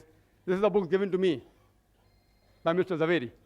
100 Facts about egg, vegetarian or non-vegetarian. Each and every argument can be disproved. Certain things I know that non-veg causes diseases which can be prevented. Let's analyze the behavioral consideration. He gave certain arguments. The food we eat has an effect on our behavior. I agree with him to a certain level. The food we eat has an effect on our behavior. That's the reason we Muslims have the flesh of herbivorous animal like goat, sheep, who are docile and peace-loving. We want to be peace-loving and docile. Don't have the meat of the carnivorous animal like lion, tiger, dog, pig, etc. And the Prophet clearly says all these animals are prohibited. We are peace-loving people. Therefore, we want to have animals which are peaceful.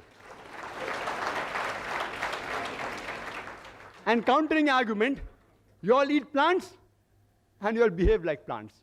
That is suppression of the senses, a lower species. I know scientifically it is wrong. I'm only behaving like a lawyer. I feel ashamed to speak these points as a medical doctor. It's not true that you eat plants, you behave like plants. But the argument he has put forth, I'm giving a counter reply. You eat plants and you behave like plants, weak and suppressed, can't move properly. I'm sorry. I really apologize. I apologize. I have to reply to the arguments. I apologize if I've hurt the feeling of any vegetarian. It is not scientifically true. It's just an argument, a counter argument. Further, he gave the list of various peace-loving people like Mahatma Gandhi, and I respect Mahatma Gandhi because he has done certain good things for India and humanity. But if, because Mahatma Gandhi was peaceful, indicates that if you have veg food makes you peaceful, then today if you analyze the list of the Nobel Prize winners for peace, almost all, or most of them are non-vegetarian. Menachem Begin, non-veg. Yasser Arafat, non-veg. Anwar Sadat, non-veg. Mother Teresa, non-veg. Mother Teresa.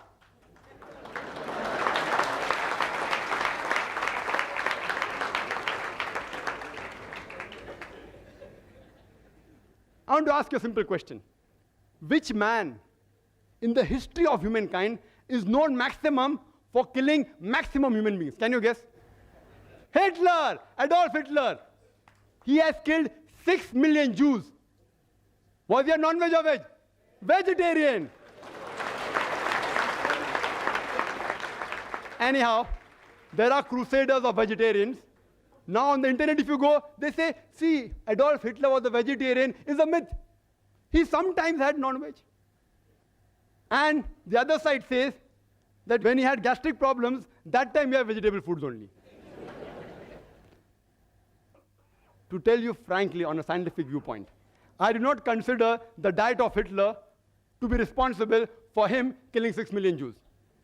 Neither am I telling, irrespective whether you are a vegetarian or non-vegetarian, I'm not interested in knowing, because I, being a doctor, I know it doesn't carry any weight. There were other factors which influenced him to take this drastic step, which is totally inhuman, not the diet. There are various researches done. There have been research in America on a group of students who were pure non-veg and on a group of students who were veg, pure veg. And they analyzed that the group of students who were non-veg, they were less violent and they were more social. But it's a research. It's not a scientific fact. I will never use this as an argument to prove that non-veg food makes you peaceful. No. I'm a doctor, more of a doctor, as well as lawyer were required because I'm in a debate. There are researches, but these researches aren't scientific facts. Most of the statements, what Mr. Rashmi Zaveri made, all were researches, not scientific facts. There is not a single authentic medical book which says that non-veg food in general should be prohibited. Not a single. All these are researches, like the research done by this person in America. Then they say that veg food makes a person intelligent, and he gave a list of great names. Albert Einstein, and Isaac Newton, etc., etc. If we analyze the list of the Nobel Prize winners in all these years, majority were non-veg, majority. And today, animal behavioral scientists, they say that the carnivorous animal should be more intelligent than the herbivorous animal in order to catch the prey.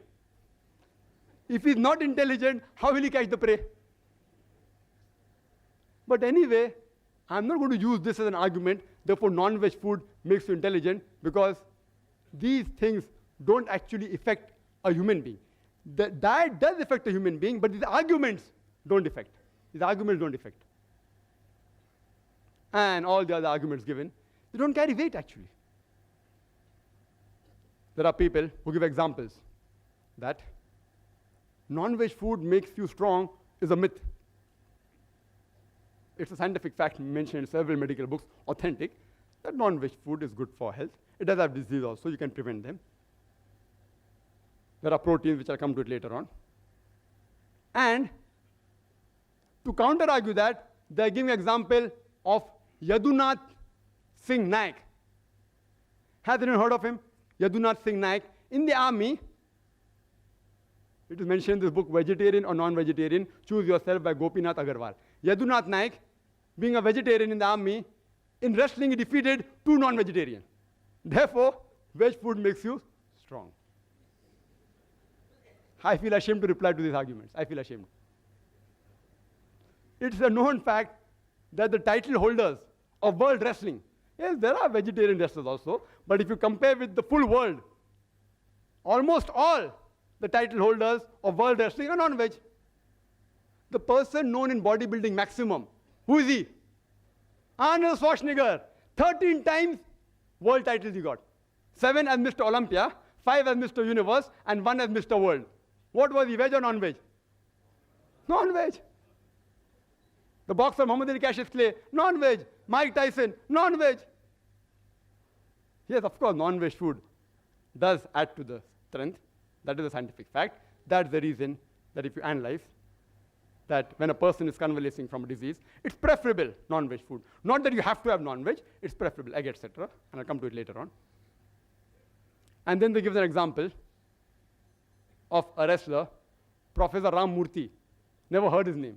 He says it's a world famous wrestler. Who has heard of him? Anyone has heard of him? Professor Ram Murthy? No one. World famous. Where do you get this news from? World famous. Then they give the example of Parmajit Singh in London, pure vegetarian, who skips 2,000 times a day. Therefore, vegetarian food makes you an athlete.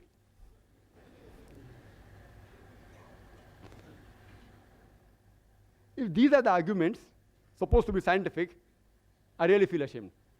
Most of the athletic record holders, here's the Guinness book. You can go through it. I've brought it along here. All mentioned about bodybuilding, athletic, 100 meters dash, all these people. If at random also you check up their dietary history, even giving benefit of doubt, more than 80 to 90% will be non-veg. But I will be a fanatic if I say that all these records are only due to the diets. I'll be a fanatic.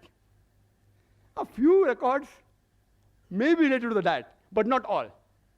For the argument they give that the smell and the sight of a carnivorous animal is strong. The night vision is strong. As Mr. Rashmi Javeri said, night vision and sense of smell is strong in carnivorous. In herbivorous, it is less. In human meat, it is less. Therefore, we should be vegetarian. There are herbivorous animals, like the bee, whose sense of smell is very strong. And they even have a very good night vision. See, these are arguments which are not scientific, may be useful in a debate to convince the people illogically. Therefore, I'm here. Then he gave the example. Animals have hoarse voice, coarse voice, the carnivorous animal. Herbivorous animal don't have coarse voice. And to ask you a simple question, which animal is maximum known for a hoarse voice? Donkey. Veg or non-veg? Veg or non-veg? Veg. Anyway, by no means am I trying to prove that vegetarian food creates hoarse voice or non-vegetarian food creates melodious voice. If you see the list of singers, many are non-veg, many are veg also. So just by quoting singers who are veg saying, oh, that's why vegetarian diet makes you melodious, is all illogical arguments. Really, I feel ashamed to answer all these things. And he gave certain economic points. That economic reasons why we should have vegetarian food. It's more economical, according to Mr. Zaveri. And he gave several statistics, so many calories, so many this, so many tons of protein, which is mentioned here. From where they get the statistics, God alone knows. And he mentioned some protein. It's also mentioned in this book that 1 kg of animal protein that we get, we have to feed so many plants, etc. Therefore, it is equivalent to 7 kgs of veg protein. So if you're having meat for 1 kg protein, you are taking 7 kg vegetables. Therefore, vegetable is cheaper. How they get this kg of proteins, I being a medical doctor don't realize. Is it kg of food or kg of protein? And if I agree with them, I agree with them. Okay. You say, for sake of argument, 2 plus 2 is 5. I agree, and then ask you, let's see, take 2 rupees, give me 5 rupees. Take 2,000, give me 5,000. Similarly, if I agree it is right, all the statistics, then I tell that the vegetarians, they should thank the non-vegetarians. You know why? Because if we would not have slaughtered the animal for food, it would have lived for another 5 to 10 years. And in that time, you would have had the vegetables of 7 to 8 people for a few years. So you should thank us from preventing the animal from eating your vegetable food. Furthermore, he gave the calculation from some record from where, I don't know. 1:14, the land that you graze required for animal is 14 times more than the land required for food, etc. Same example is given here that the land required to produce 1 ton of beef, the same land you can feed 5 average families. 1 ton of beef is equivalent to 10 or 20 tons of veg food. And the land required to graze an animal can raise 5 average families. My earlier argument also holds good here. But besides that, these ideological vegetarians, they fail to realize that the animals graze on land which is unsuitable for growing crops. They eat the plants which is inedible for the human beings, like husk and stalks, corn stalks. They don't eat plants which are edible for the human beings. Yes, they can eat. But when they enter the fields, the farmer, but natural, takes them out of the field. Why? To cause loss. Yes, if you have excess of crop, etc., there are certain governments who even feed them. And there are nomadic populations who make their living by grazing animals on land which is unsuitable for crop growing. But they eat the vegetation which is inedible to the human beings, and they make their living. Even the animal lives, even the human being lives. And today, according to UN report, about 23% approximately of the land in the world is used for pastures, 23% for forest, less than 10% for cultivation. The remaining 45%, majority, can yet be used for growing crops. Why don't you use that? Why are you running after the food of the animals, poor living creatures? Let them live, let them eat. Why are you stopping them from eating? If the non-vegetarians stop slaughtering the cattle, do you know that there will be overpopulation of cattle? Overpopulation. I am aware that human beings, they raise animals for food. That means, by methods, they increase the multiplication of the animals. But if suppose I agree that from today, all non-vegetarians stop raising animals for food and stop killing them for food, yet they will grow in population. You know why? Human beings. In all these years, our population is increasing. Even with all the family planning method, with all the birth control, hum do hamare do, yet we are increasing. There is no birth control method among the cattle, and the gestation is less than the human beings. 5 months to 6 months to 8 months, less than the human beings, and they multiply faster. So if we stop killing and stop raising, yet within a few decades, you'll have problems not of overpopulation of human beings, of overpopulation of cattle. How are you going to solve it? There are various nutrition. He talked about protein, etc. If time permits, I will speak in the rebuttal. I would like to make a statement of Dr. George R. Kerr, which is sufficient to counter all his arguments on health. Dr. George R. Kerr, he is the professor of nutrition in the University of Texas. Why I'm giving the designation, you can come to know that these people actually specialize in catching health fraud. People who deal in fraud in health. He says that virtually all authors of the diet and disease books, they propose hypotheses which are untested, ill-tested, unfound, unlikely, or disproved. I would like to repeat. Dr. George R. Kerr says, virtually all authors of books on diet and disease, they propose hypothesis which is ill-tested, unfound, non-tested, unlikely, or disproved. Time is running short. I would like to make the statement that's given by the American Council on Science and Health. Just a statement. See, they are experts. These quotation of research aren't scientific facts. All this quotation that this causes this, that, some are scientific facts, but they can be prevented. But the other thing about mentioning about this land and that land, these are only statistics done by individual researchers. Even when you do PhD, you can do a research and that will come into account, but won't carry weight. American Council on Science and Health says that a person need not abstain from meat and be a vegetarian to have a healthy diet. And the topic is not veg or non-veg, which is healthier. It is non-veg food permitted or prohibited for the human beings? And I will list out the points in summary to make it easier for Mr. Zaveri to answer in the rebuttal.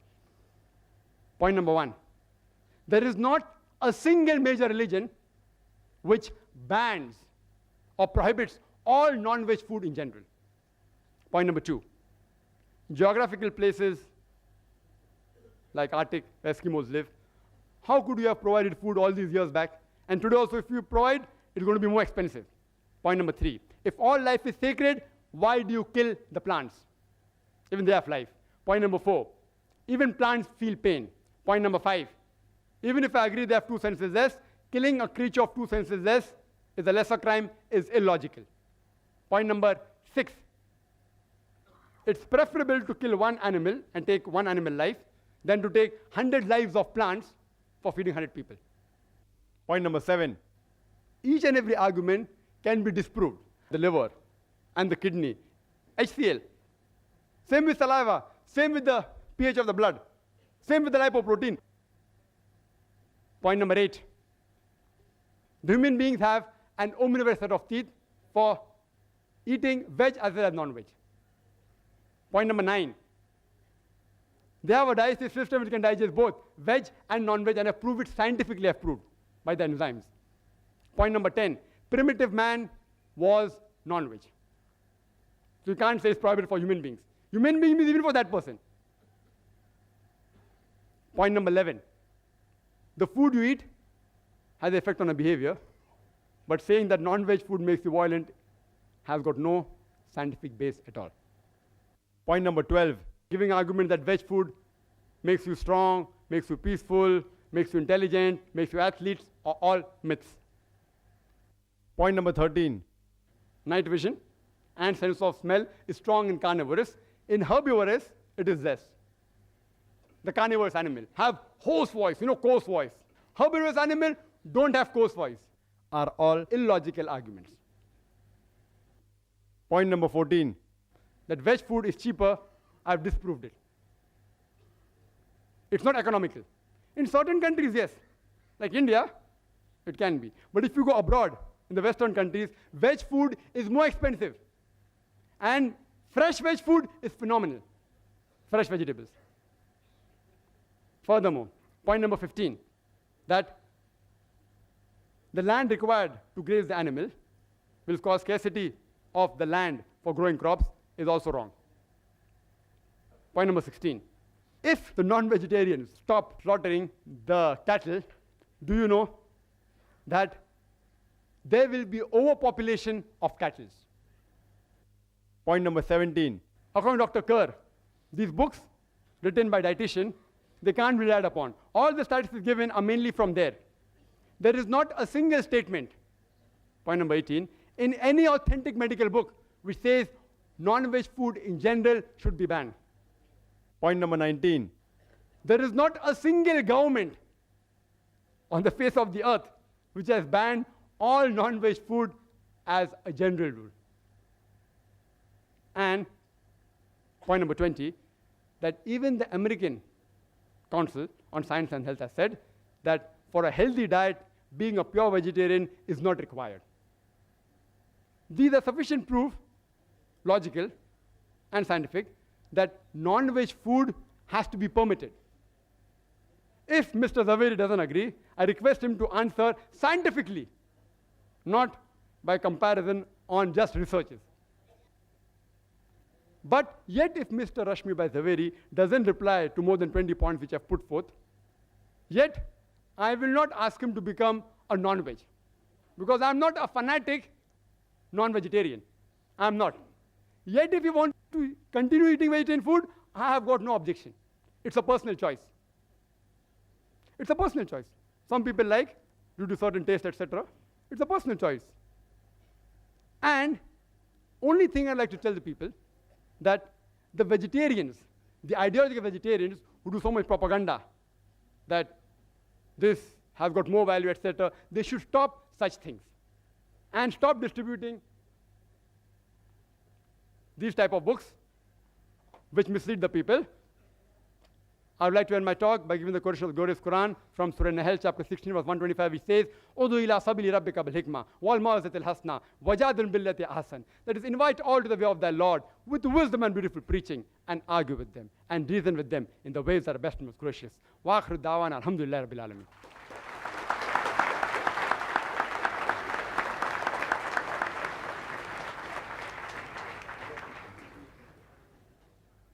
I now call upon Mr. Rashmi Bhai Zaveri to present his response to Dr. Zakir Naik. Ladies and gentlemen, Mr. Rashmi Bhai Zaveri.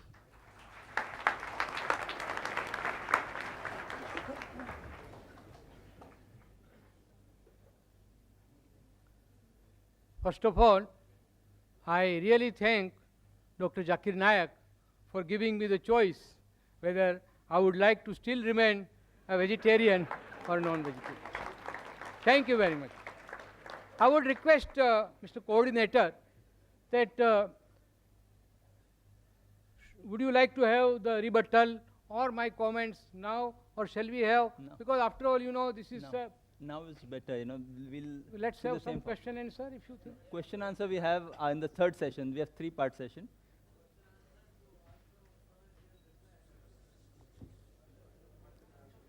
Yes, Mr. Zaveri, you can continue. Now, we are totally at the command of the coordinator, so I will No, as obey. decided, you know, the No, same it's format we okay. keep. I will obey. I will not your, allow Dr. Zakir also to order. change the format. Now, I'll object. first thing that I will say, it's not a question of whether one is logical or illogical, and it's not a question of the choice that one makes.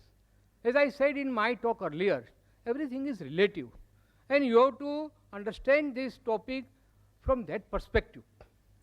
Now, one thing that I will very strongly object with respect to Dr. Zakir's, that not a single religion prohibits non-veg. I am expert, I can say, because I am a student, I have done MA in Jainology. I can say from my religious point of view that Lord Mahavir and our all 24 Tirthankaras very vehemently prohibited non-veg food.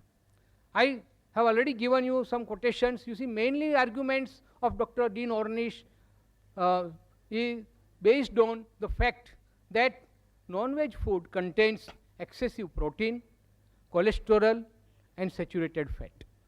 So that is why he said that for healthy and peaceful living, you must have non-veg veg diet. Now, he said that plant has also got life. No, it is not only proved by Dr. Jagdish Chandra Bose, but even our Lord Mahavir. He stated 2500 years ago that not only plant, air, water, fire, minerals of the earth, they all have life. He has not said that you are allowed to kill this life and maintain yourself. But he was a practical Tirthankara. So he said that those who cannot renounce this world and become Jain Muni, you know, Jain Munis, they don't even kill plant vegetation or even other living beings for their food. They bake the food which is cooked in our house. Will not go into that controversy that even you kill it and then give them. That's a separate story. But the teachings of Mahavir are very clear that you shall not harm any living being, whether animate or inanimate. Now, because of certain constraint for those people who cannot renounce the world, he has said that at least you can avoid essential killing. He has said that even if you, when you have food made out of plant, it is violence, it is hinsa, but it is necessary. So what I prohibit is unnecessary killing. Friends, this is a very sharp distinction, but very important distinction we should make, that if the alternative is available, we should not go for that alternative which compels us to kill and eat our own fellow creatures. Another thing, so he said plants. In my talk I stated about plant food, and he said that even a lizard can grow tail. That's the only exception. The plants, you pluck fruits, they will give you more fruits. You cut their branches, more branches will grow. See, there is no end to such argument. So let us restrict our argument to this about medical science, and he rightly stated that medically also he has given certain things. I have also stated. Now it is for the enlightened audience to decide whether the scientific facts that I have given are correct or he has given. It's okay. It's a question of argument. Now he has conveniently forgotten. Please excuse me, I am telling because I am trying to rebut your things. The psychological aspect. When we consume animal food, we also inherit certain animal instincts. What have you to say? Please, in your rebuttal, you can say that. Now, doctors also, most of the doctors prescribe raw vegetable. Now, coming to cooking, most of the doctors prescribe raw vegetables for healthy diet. Only that food or cereals which will not be proper for a human being to consume raw, that only can be cooked. But as far as possible, and in our Indian Vegetarian Congress, we always, whenever we have a meeting, we have most of the food raw, uncooked, and that is more healthy according to us. About the books, these books were not given by me to Dr. Naik, and it was given by my friend Mr. Salecha, who approached me. That's okay, it's nothing very important. Now, I will tell you one thing, that you cannot alter the truth by just loud applause. Okay. If you are impressed by my argument, you may applaud me. Or if you are impressed by the other argument, you can applaud that. But I firmly believe that just because some arguments are appealing to you and you applaud them loudly will not alter the truth. And I have referred to about one book, Dr. Deepak Chopra. He has also written many books. He is also a physician, practicing physician, like Dr. Dean Ornish. He has also conducted researches, and he has come out with a theory that your food will have a terrific effect on your impulses and urges, your physical development, psychological development, and emotional development. You know, most of the psychological and emotional distortions are because of the flesh food that one eats, and that is why it is prohibited. It is totally illogical to say that by eating animals you are helping vegetarians. We should not worry about the animal population because nature is quite capable of taking care. Why? Because we are rearing more animals for killing. That is why if we are not doing it, look at the jungle. Everywhere the natural cycle is there. Balancing will take care of itself. Nobody has to worry about it. Now, as per the history that Mr. Trivedi also referred, and also Dr. Zakir, now I will tell from Jain historical point of view that in our Jain scriptures it is mentioned very clearly that those persons who were living in prehistoric stage, they lived under a tree and they were sufficiently provided by trees. They did not have to go for any killing. Friends, I am of course given more time, but I really personally feel that let's not have a sort of dialogue or arguments between. I would like very much the audience to participate and have more time for question and answer. Thank you.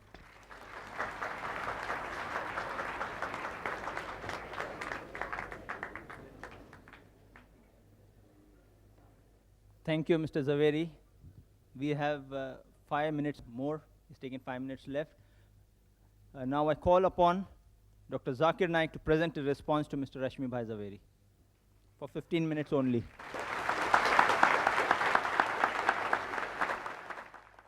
Alhamdulillah. Wassalatu wassalam. Ala Rasulillah wa ala ali wa sahbihi ajmain. Amma ba'd. A'udhu billahi minash shaitanir rajim. Bismillahir rahmanir rahim. Wa qul ja'al haqq wa zaqal batil. Inna la batila kana zahuka. Bismillahir rahmanir rahim. Rabbi shrah li sadri wa yassir li amri wa hlul 'uqdatam min lisani yafqahu qawli.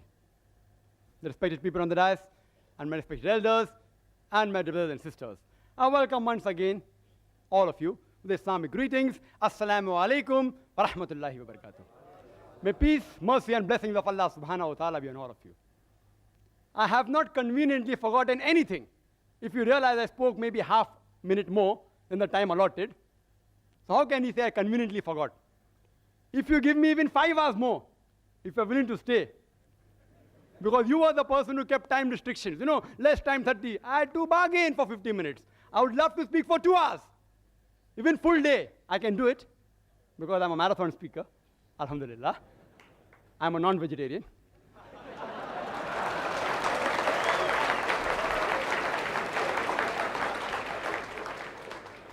Mr. Zaveri said that I said that no religion prohibits non-veg. I never said no religion. I said no major religion. It's being recorded. No major religion. And Jainism is not a major religion. According to the books you gave me, you gave certain books, Jains are only 0.4% of India, 0.4. Less than 1%. Can you call it a major religion? In India, leave aside world out of the question. Negligible. I am very clear-cut in my statement. Regarding the argument on Jainism, I can reply, but the coordinator won't give me permission. I am restricted to Islam. You know, I can reply even on Jainism. I am a student of comparative. Excuse me, sir, you can't interfere when the speaker is speaking. Whether saying I did not say, you can very well see the video cassette. There is not a single major religion which bans or prohibits all non-veg food in general. You can see the video cassette. And ask your question in question time, please. Don't get irritated. The diet will help you. Don't get irritated. Brother Rashmi Bhai Zaveri said, I did not answer whether you get animal instinct. I said in my lecture, I think you didn't hear, I said we eat peaceful animals like goat, sheep, because we want to be peaceful. And therefore when I came starting, I always said, peace be on all of you. Further, he said, I didn't state Dr. Dean Ornish. I yet challenge him. If his book is referred by any authentic medical college, authentic book, not just dietary books, that answer I already gave by Dr. William T. Jarvis. Even scientists and medical professionals are not immune to the ideological thinking of the vegetarians. They aren't immune. It's not a medical book. He may have written a diet book. I am very clear in my words. I don't mix words. And Dean Ornish, whatever his name is, may be very famous. I don't know him. I'm hearing him for the first time.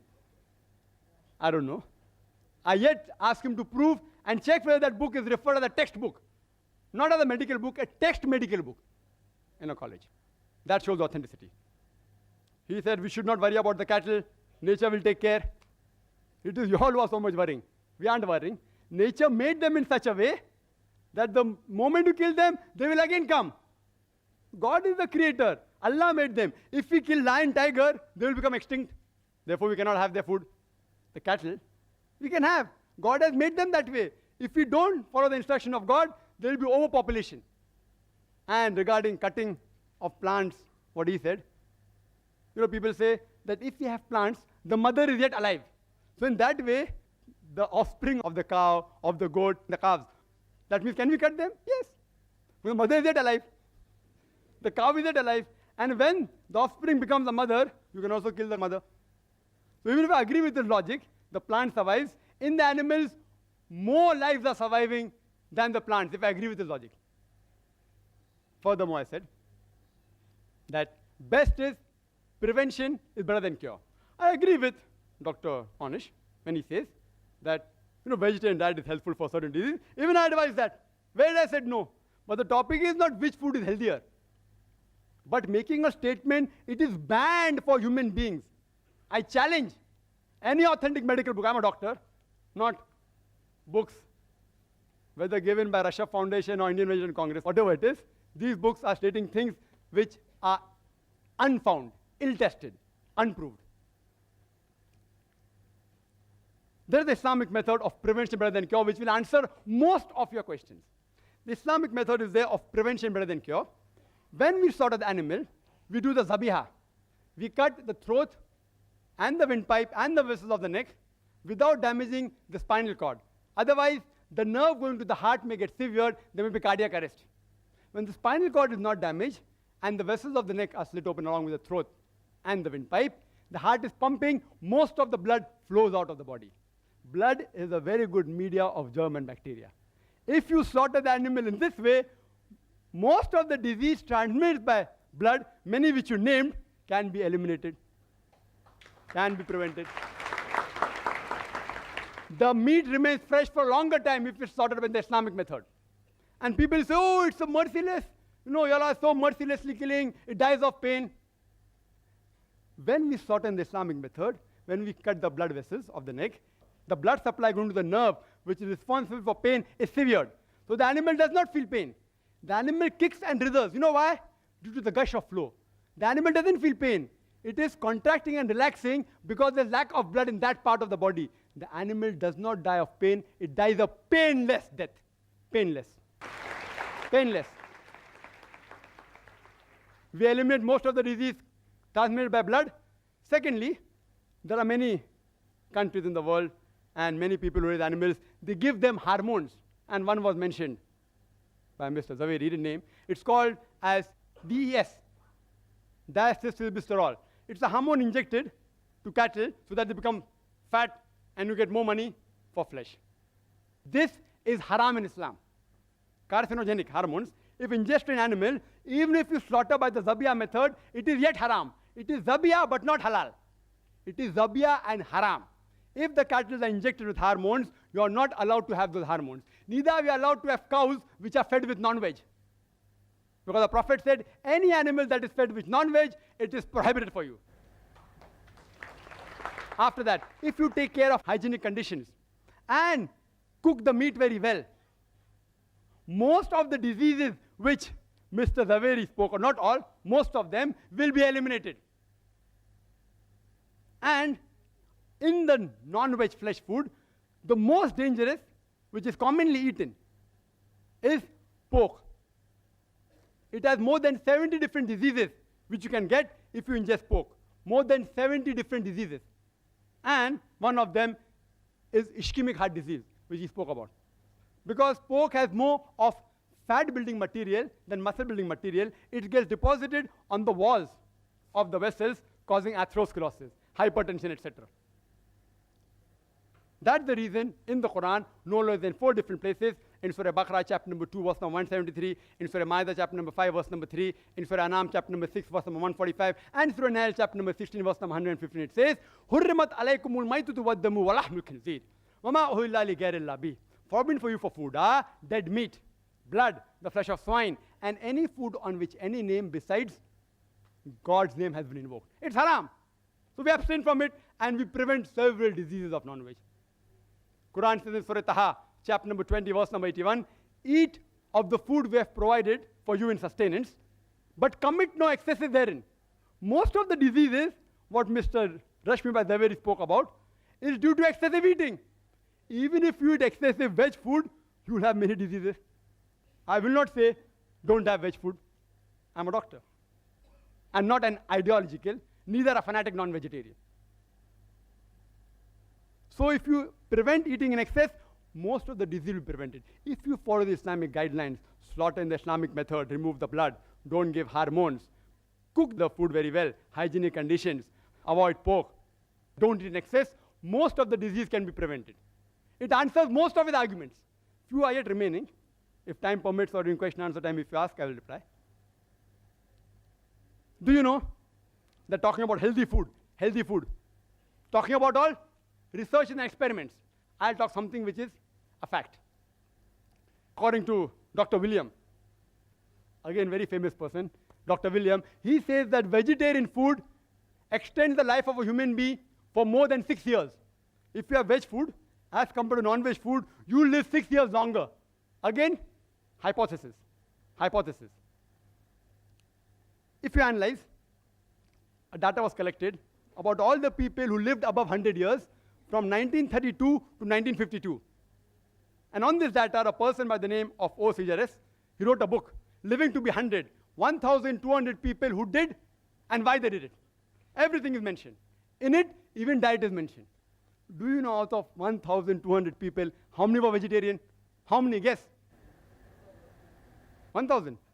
Four.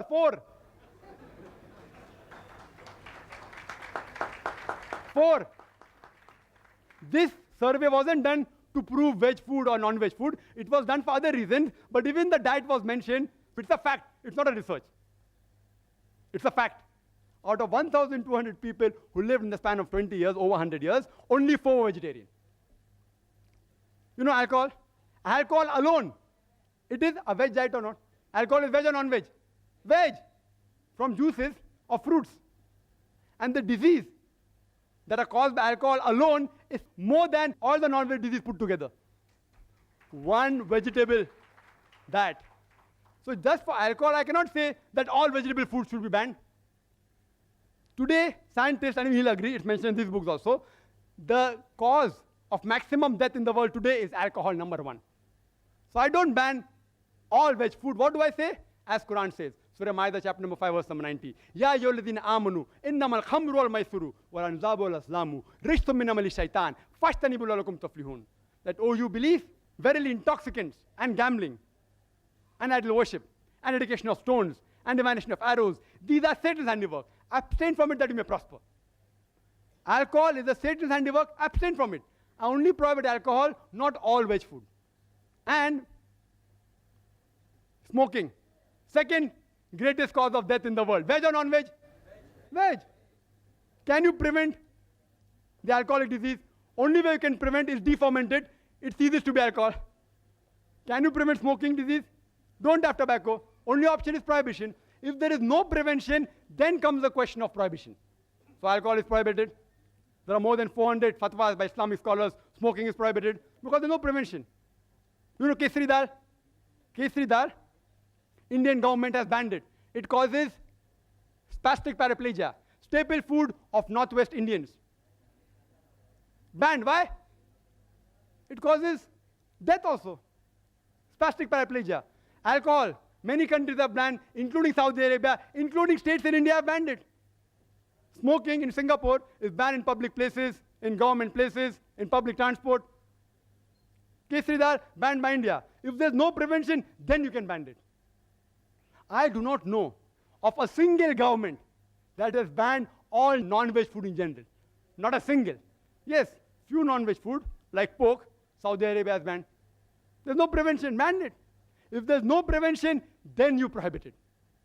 And the debate was not which is better, which is healthier, veg or non-veg. The debate was, is non-veg food permitted or prohibited? I gave a list of more than 20 points.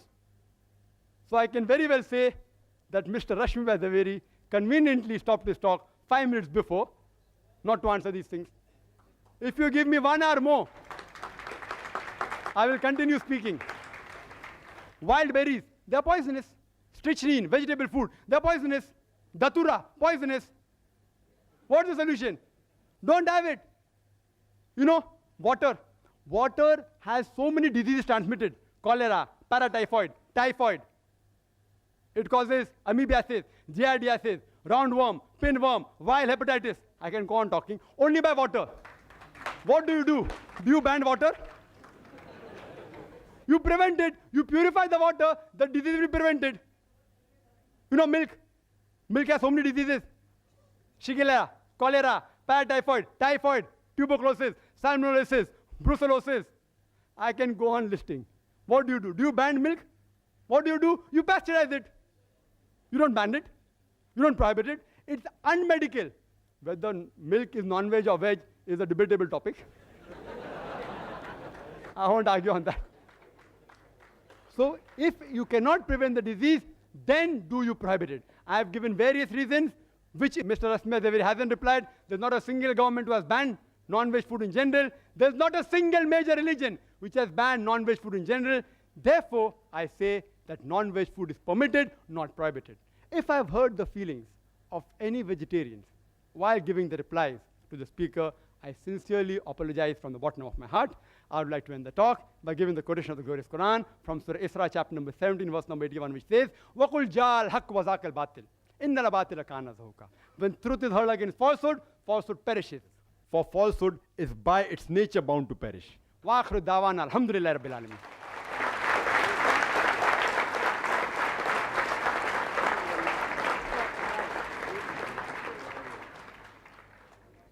I now call upon Mr. Rashmi Bhai Zaveri to present his response to Dr. Zakir Naik. Ladies and gentlemen, Mr. Rashmi Bhai Zaveri.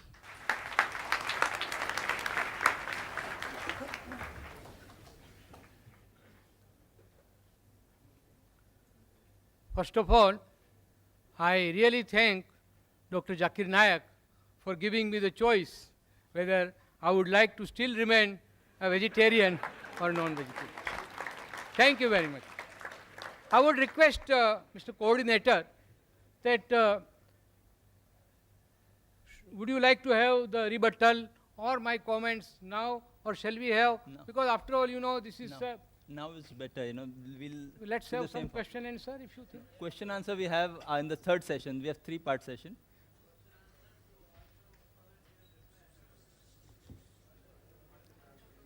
Yes, Mr. Zaveri, you can continue. Now, we are totally at the command of the coordinator, so I will No, as obey. decided, the No, same format it's we okay. keep. I will obey. I will not your, allow Dr. Zakir also to order. change the format. Now, I'll object. first thing that I will say, it's not a question of whether one is logical or illogical, and it's not a question of the choice that one makes. As I said in my talk earlier, everything is relative, and you have to understand this topic from that perspective. Now, one thing that I will very strongly object with respect to Dr. Zakir's, that not a single religion prohibits non-veg.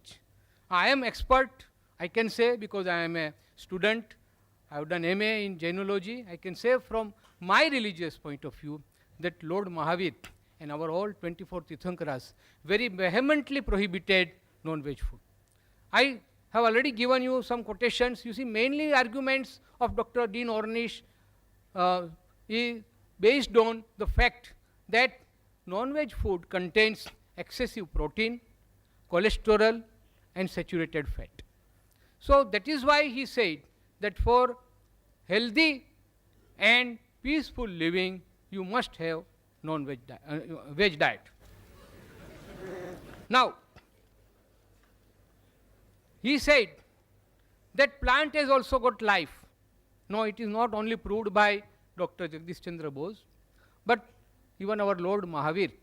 He stated 2500 years ago that not only plant, air, water, fire, minerals of the earth, they all have life.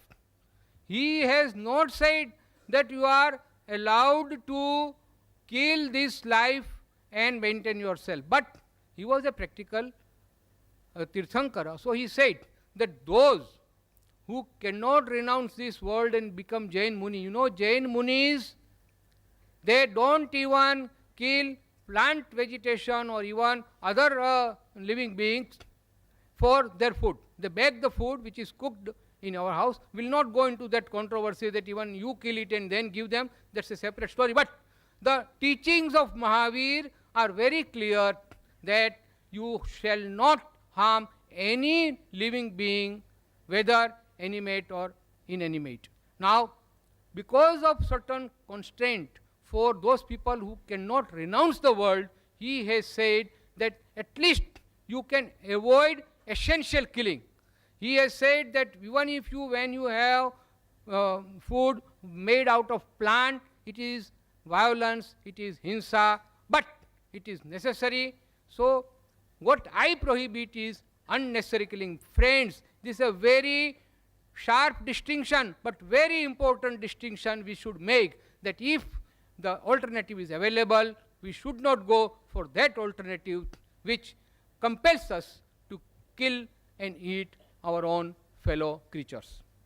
Another thing, sir. He said plants. In my talk I stated about plant food, and he said that even a lizard can grow tail. That's the only exception. The plants, you pluck fruits, they will give you more fruits. You cut their branches, more branches will grow. See, there is no end to such argument. So let us restrict our argument to this.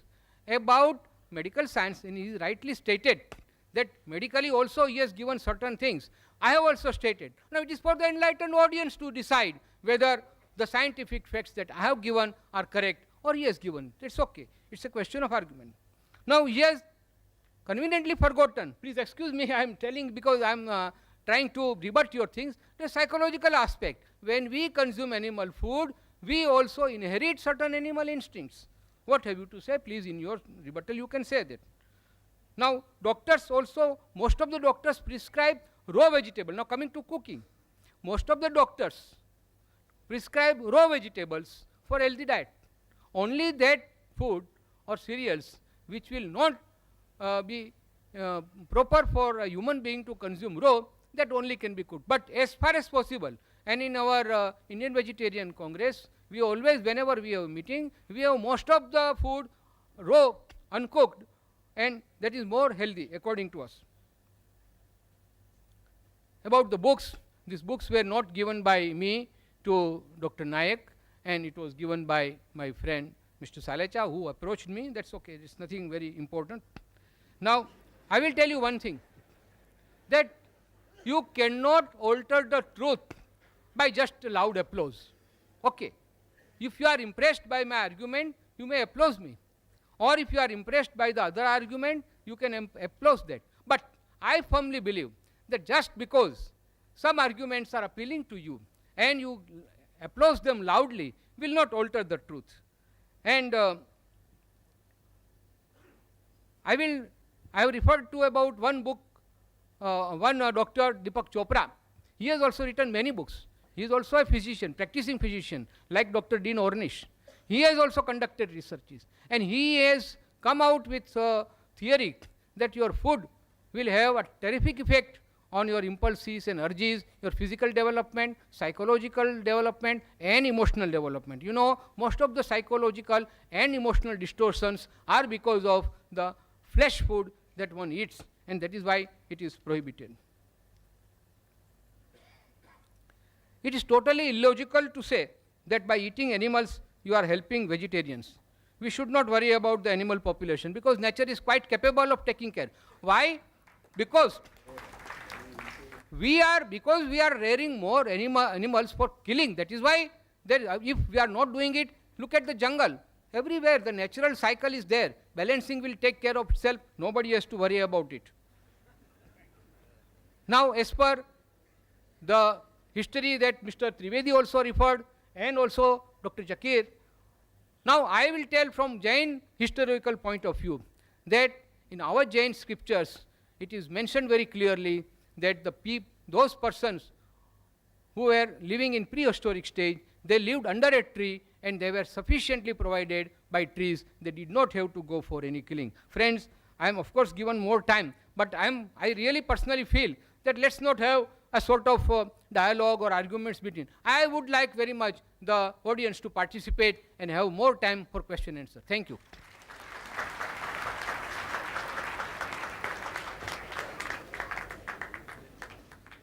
Thank you, Mr. Zaveri. We have 5 minutes more. It's taken 5 minutes left.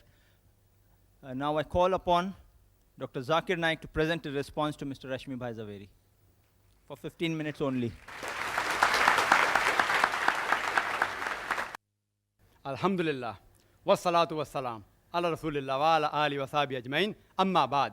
أعوذ بالله من الشيطان الرجيم بسم الله الرحمن الرحيم وقل جاء الحق وذاق الباطل إن الباطل كان زهوقا بسم الله الرحمن الرحيم رب اشرح لي صدري ويسر لي أمري واحلل عقدة من لساني يفقهوا قولي. The respected people on the dais and my respected elders and my brothers and sisters, I welcome once again all of you with Islamic greetings. Assalamu alaikum wa rahmatullahi wa barakatuh. May peace, mercy and blessings of Allah subhanahu wa ta'ala be on all of you. I have not conveniently forgotten anything. If you realize I spoke maybe half minute more than the time allotted, so how can you say I conveniently forgot? If you give me even 5 hours more, if you're willing to stay, because you were the person who kept time restrictions, less time 30. I had to bargain for 50 minutes. I would love to speak for 2 hours. Even full day, I can do it because I'm a marathon speaker, alhamdulillah. I'm a non-vegetarian.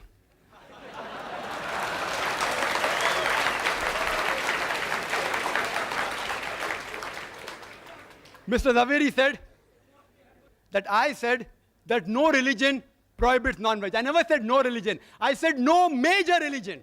It's being recorded. No major religion. And Jainism is not a major religion. According to the books you gave me, you gave certain books, Jains are only 0.4% of India, 0.4. Less than 1%. Can you call it a major religion? In India, leave aside world out of the question. Negligible. I am very clear-cut in my statement. Regarding the argument on Jainism, I can reply, but the coordinator won't give me permission.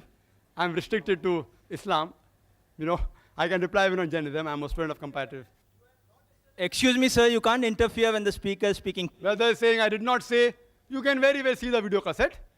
There is not a single major religion which bans or prohibits all non-veg food in general. You can see the video cassette. And ask your question in question time, please. Don't get irritated. The diet will help you. Don't get irritated.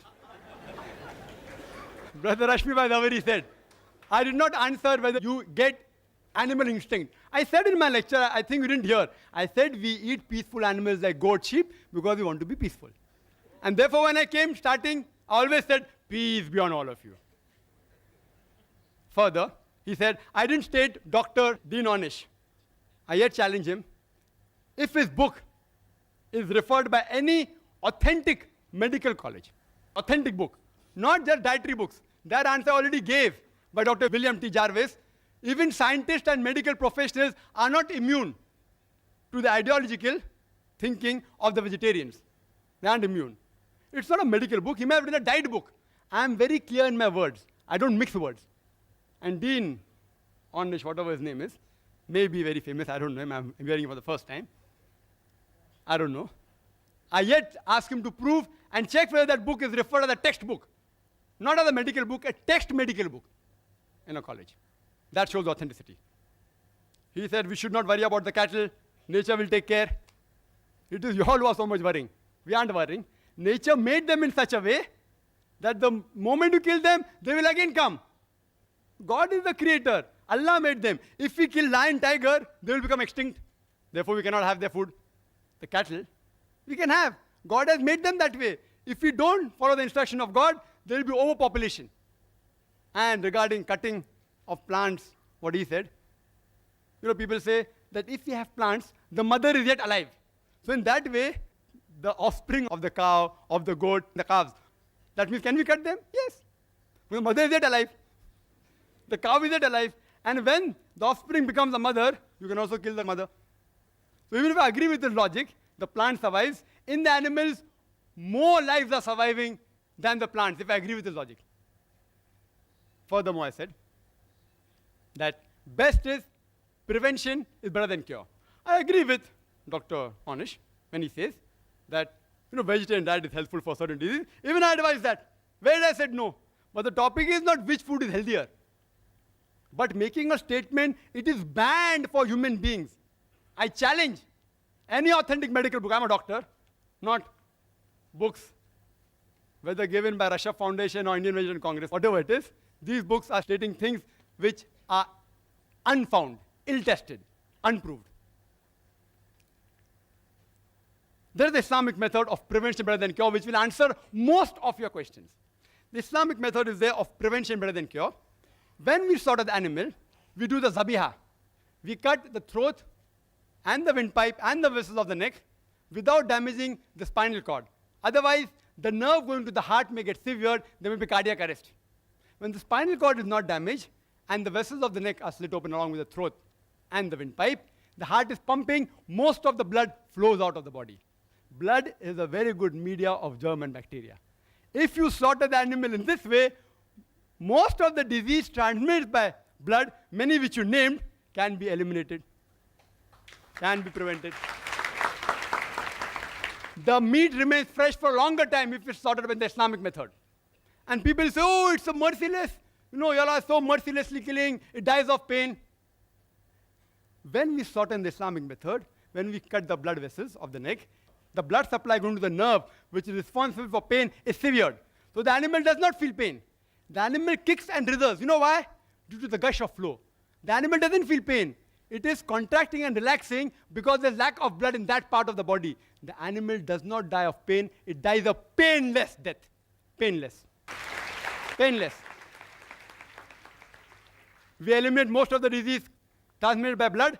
Secondly, there are many countries in the world and many people who raise animals, they give them hormones. And one was mentioned by Mr. Zakir, he didn't name. It's called as DES, diacetylglycerol.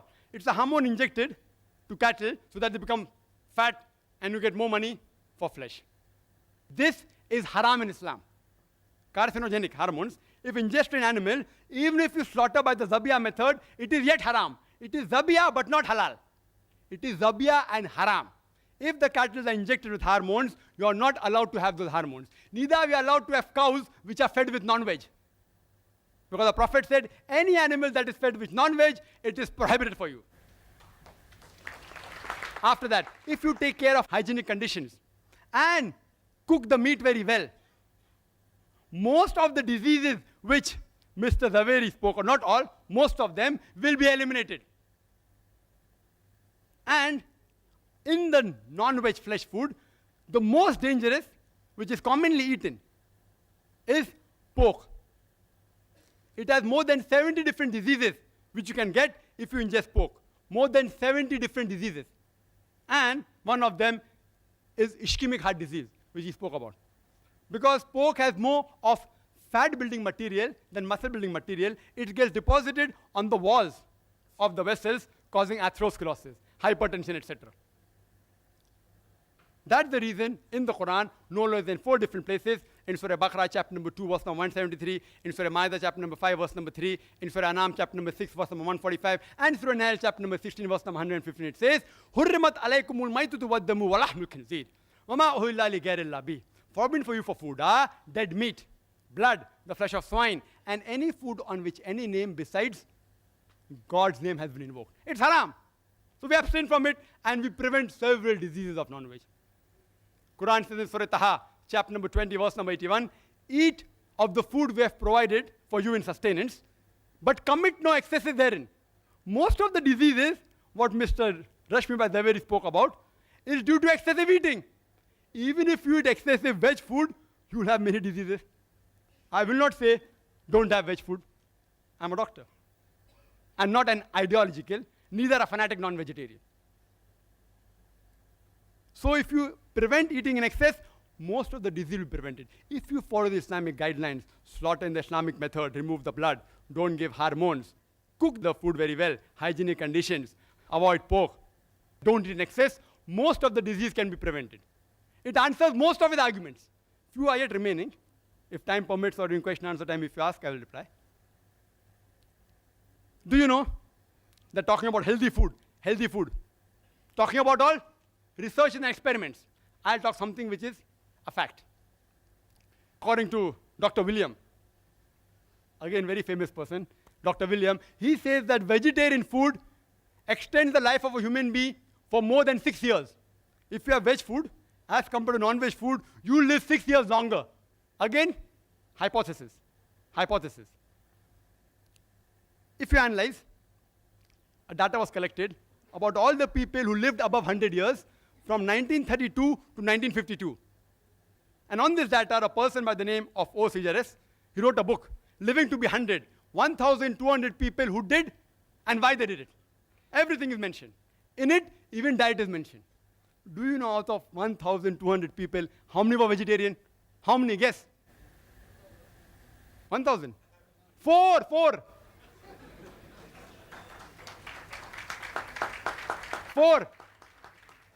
This survey wasn't done to prove veg food or non-veg food. It was done for other reasons, but even the diet was mentioned. It's a fact. It's not a research. It's a fact. Out of 1,200 people who lived in the span of 20 years, over 100 years, only 4 were vegetarian. You know alcohol? Alcohol alone, it is a veg diet or not? Alcohol is veg or non-veg? Veg. From juices of fruits. And the disease that are caused by alcohol alone is more than all the non-veg disease put together. One vegetable diet. So just for alcohol, I cannot say that all vegetable foods should be banned. Today, scientists, and he'll agree, it's mentioned in these books also, the cause of maximum death in the world today is alcohol, number 1. So I don't ban all veg food. What do I say? As Quran says, Surah Ma'idah, chapter number 5, verse number 90. Ya ayyuhalladhina amanu, innamal khamru wal maisuru, wal anzabu wal aslamu, rijsum min amali shaitan, fashtanibu la'allakum tuflihun. That, oh, you believe? Verily intoxicants and gambling and idol worship and dedication of stones and divination of arrows, these are Satan's handiwork. Abstain from it that you may prosper. Alcohol is a Satan's handiwork. Abstain from it. I only prohibit alcohol, not all veg food. And smoking. Second greatest cause of death in the world. Veg or non-veg? Veg. Can you prevent the alcoholic disease? Only way you can prevent is deferment it. It ceases to be alcohol. Can you prevent smoking disease? Don't have tobacco. Only option is prohibition. If there is no prevention, then comes the question of prohibition. So alcohol is prohibited. There are more than 400 fatwas by Islamic scholars. Smoking is prohibited because there's no prevention. You know kesari dal? Kesari dal, Indian government has banned it. It causes spastic paraplegia, staple food of Northwest Indians. Banned. Why? It causes death also. Spastic paraplegia. Alcohol. Many countries have banned, including Saudi Arabia, including states in India have banned it. Smoking in Singapore is banned in public places, in government places, in public transport. Kesari dal banned by India. If there's no prevention, then you can ban it. I do not know of a single government that has banned all non-veg food in general. Not a single. Yes, few non-veg food, like pork, Saudi Arabia has banned. There's no prevention, ban it. If there's no prevention, then you prohibit it. And the debate was not which is better, which is healthier, veg or non-veg. The debate was, is non-veg food permitted or prohibited? I gave a list of more than 20 points. So I can very well say that Mr. Rashmi Zaveri conveniently stopped his talk 5 minutes before, not to answer these things. If you give me 1 hour more, I will continue speaking. Wild berries, they are poisonous. Strychnine, vegetable food, they are poisonous. Datura, poisonous. What's the solution? Don't have it. You know, water. Water has so many diseases transmitted. Cholera, paratyphoid, typhoid. It causes amoebiasis, giardiasis, roundworm, pinworm, viral hepatitis. I can go on talking. Only by water. What do? Do you ban water? You prevent it. You purify the water, the disease will be prevented. You know, milk. Milk has so many diseases. Shigella, cholera, paratyphoid, typhoid, tuberculosis, salmonellosis, brucellosis. I can go on listing. What do? Do you ban milk? What do? You pasteurize it. You don't ban it. You don't prohibit it. It's unmedical. Whether milk is non-veg or veg is a debatable topic. I won't argue on that. So if you cannot prevent the disease, then do you prohibit it? I have given various reasons, which Mr. Rashmi Zaveri hasn't replied. There's not a single government who has banned non-veg food in general. There's not a single major religion which has banned non-veg food in general. Therefore, I say that non-veg food is permitted, not prohibited. If I have heard the feelings of any vegetarians while giving the replies to the speaker, I sincerely apologize from the bottom of my heart.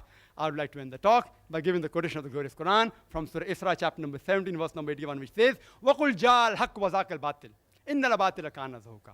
When truth is hurled against falsehood, falsehood perishes. For falsehood is by its nature bound to perish. Wa akhiru da'wana alhamdulillahi rabbil alamin.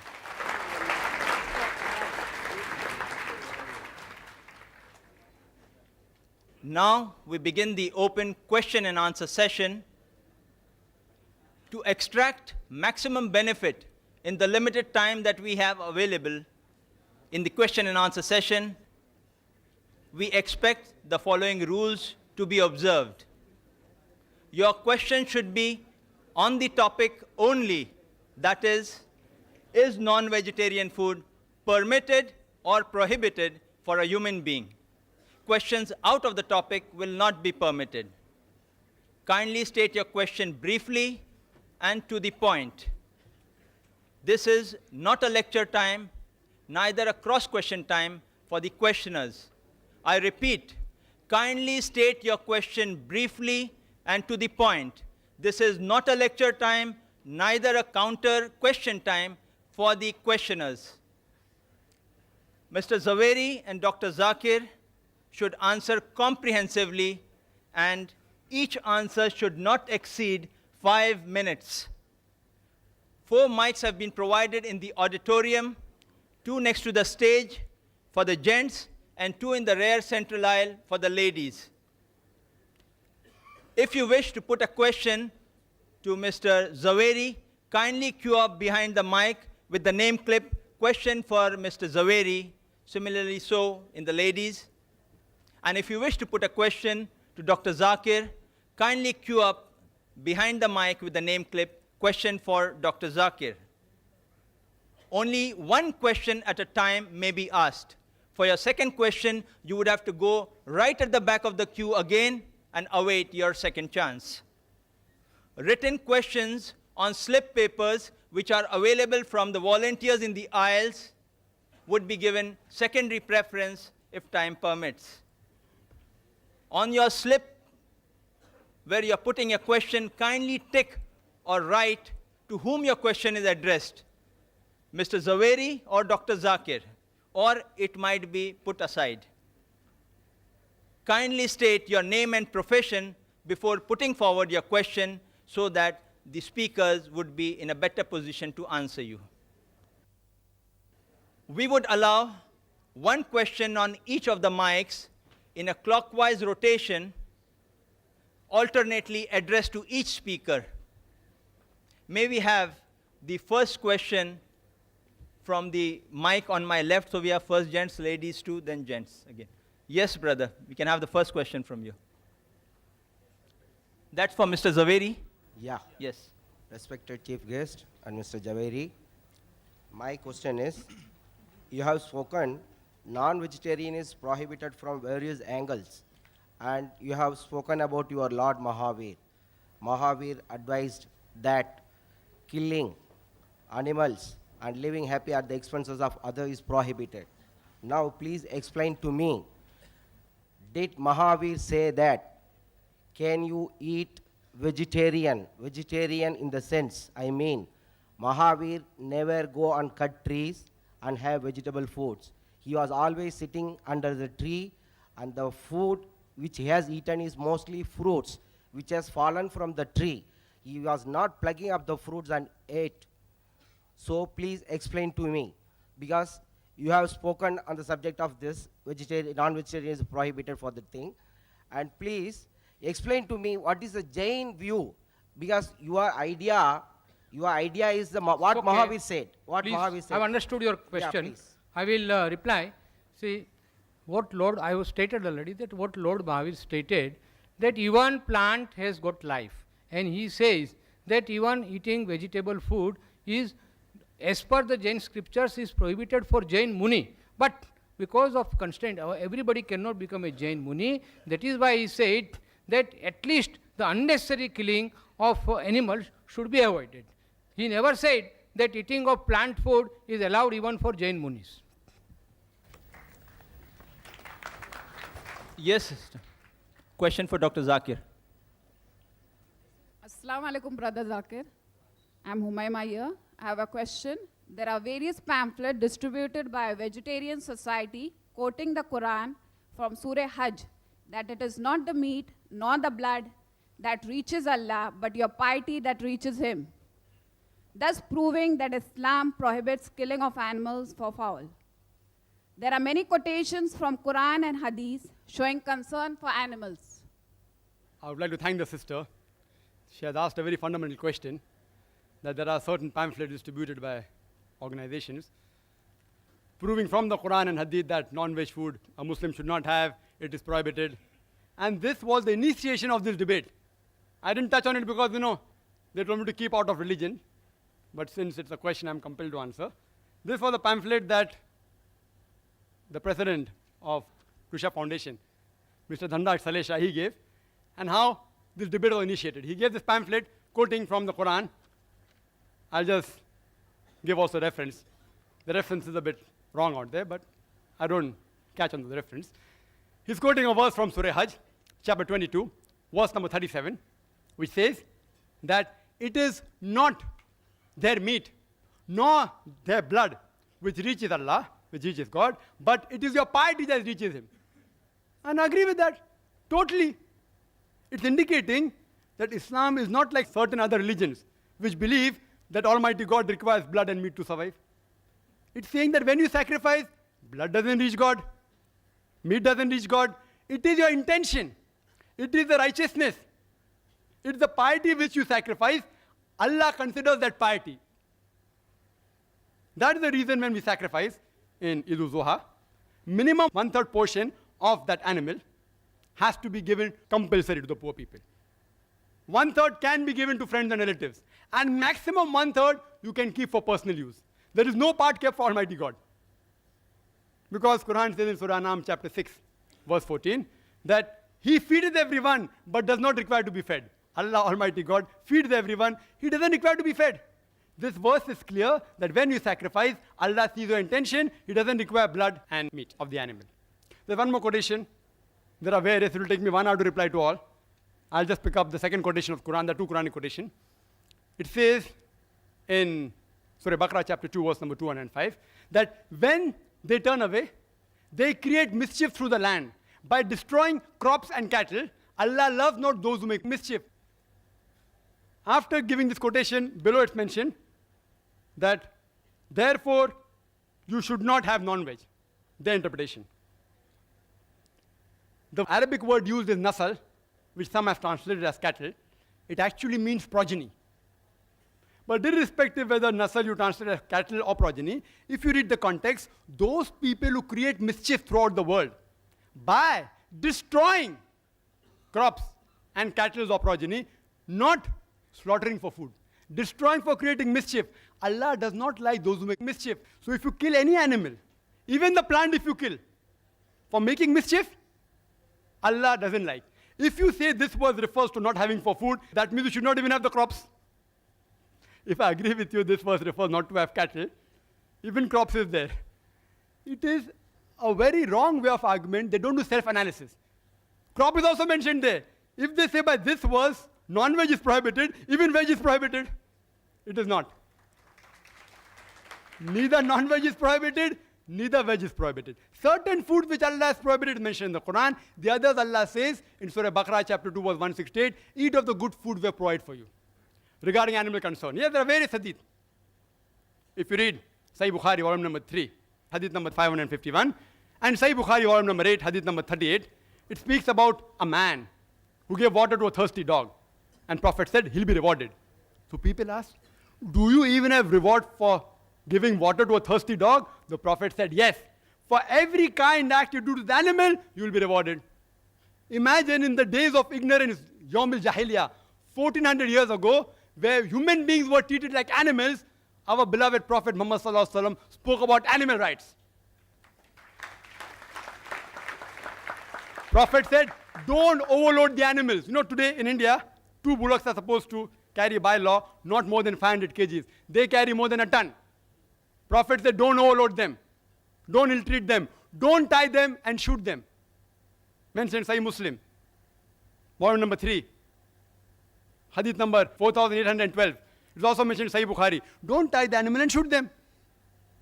It's mentioned in Sahih Muslim, volume number 3, hadith number 4810, that when you slaughter the animal, see to it that the knife is sharp so that the animal doesn't feel pain. Don't slaughter one animal in front of the other. Don't kill the animal twice. He said that, adrenaline is released. It's released in the blood goes out of the body. Prophet spoke about animal concern. We should protect the rights, but for food, if it's lawful animal, you can have it. Hope that answers the question.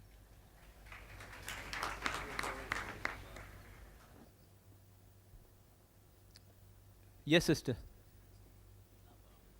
It's mentioned in the book, 100 Facts About Egg. On page number 8 and 9, fact number 13. Ethiopians are of the view if a pregnant woman eats eggs, her child would be born bald-headed and would be deficient in reproduction. It's also mentioned in fact number 18. Some African countries believe that if a child is given to eat egg before teething, he may become mentally retarded. Are these scientific facts or are these superstitions? If you say these are scientific facts, then could you please prove it authentically? And if you say it's superstition, then why are you promoting falsehood by such books? That's 100 Facts About Egg. Thank you. Thank you, sister. One thing, I have not written that book. Second thing, I have not given that book to you, and I have not referred to anything from that book. So it is not necessary to answer particularly for that book, but I can definitely say, which I have already touched upon in my subject, because egg contains excessive protein and cholesterol and saturated fat, that is why it is not healthy for any human being, and particularly for pregnant women and children. Yes, the next question from the mic on the right. I am Fazal Sarang. By profession, I am an architect. My question is to Mr. Dr. Zakir Naik. Is the non-vegetarian food is the only reason for the heart disease?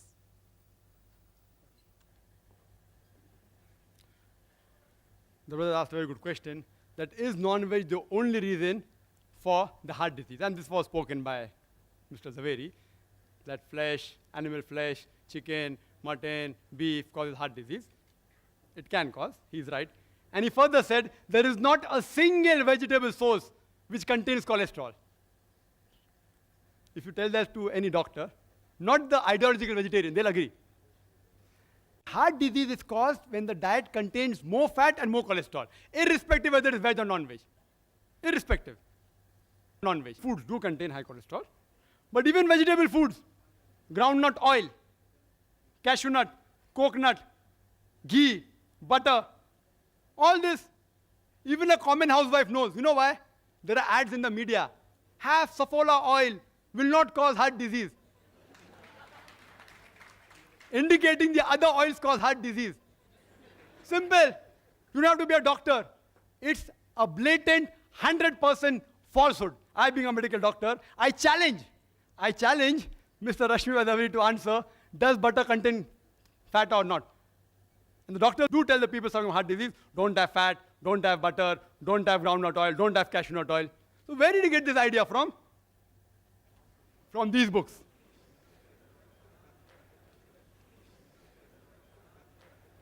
This book he gave to me.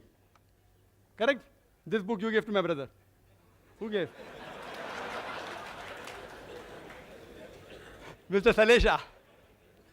Mr. Salecha gave this book. In this book also it is mentioned the same thing, that there is no cholesterol in vegetables. I'm sorry if I thought, because the first time I'm meeting Mr. Zaveri here, if he didn't give these books, I apologize. But one thing, that all these books are published by Jain organizations and distributed in Bombay, cheap. Yes, I'm not blaming. I don't want to hurt anyone's feeling. Let us not have a dialogue across this thing. I'm not going to hurt anyone's feeling. I'm sorry, I didn't want to say that, but I was compelled. I don't want. If it's not, you said not written by Jain, it's not written. No, you said, Dr. Zakir, that I should reply. You will have a chance in your question answer time. Sir, I'll allow you time. In your time you can respond back. No, I'll allow you to respond back anything you want in your time. And I request the chairman to give me half minute more. I was disturbed. Half minute more. No, he's too smart. We'll not give him half a minute more. See, because so many allegations, egg. He told egg is the cause. Egg does contain cholesterol. It's rich in cholesterol. But it's not the major cause. Today's research and medical books also say that the cholesterol in the egg is not the major villain. It is the saturated fat in which you fry the egg. Butter, ghee, lard, which is the main villain. If you don't have this frying in ghee, butter, there are less chances of having ischemic heart disease by egg. And today, amongst the population, 2/3 of the population are non-responders to cholesterol. The moment there's high intake of cholesterol, like taking egg, the liver immediately cuts its own production. And the level that reaches the blood is the same. There are 1/3 people who are responders to cholesterol. They have a problem. They should abstain from yolk of the egg. Otherwise, even if you have 1 or 2 eggs a day, you will not have heart diseases. And if you have it with bacon, with pork, then the problem. If you fry in ghee, you'll have a problem. If you fry in groundnut oil, you'll have a problem. Causing baldness. I don't want to give examples. Even if you check here, there are many people who are bald. There are great philosophers who are bald. I don't want to take their names. I don't want to hurt your feelings. So this thing is just a research which is based on illogical assumption. A research should be practical. And the associate factor for heart disease is also alcohol as well as smoking. These two are also one of the associate causes for heart diseases. Yes, in America, heart diseases are more in non-veg because they are fats. Quran says don't have an excess, this problem will be solved. Secondly, the vegetarians of America, they are fluent. It's a vogue to be a vegetarian because to buy veg food is expensive. If you turn Mercedes car, you have status. If you have veg food, it is status there. About 3 to 7% are vegetarian in America. Less than 1% are pure vegetarian. Less than 1%. Because they are fluent and they are rich, they take more care of hygiene. And many vegetarian ideologically, also, like even Mr. Rashmi Zaveri may agree, that alcohol is prohibited, smoking is prohibited.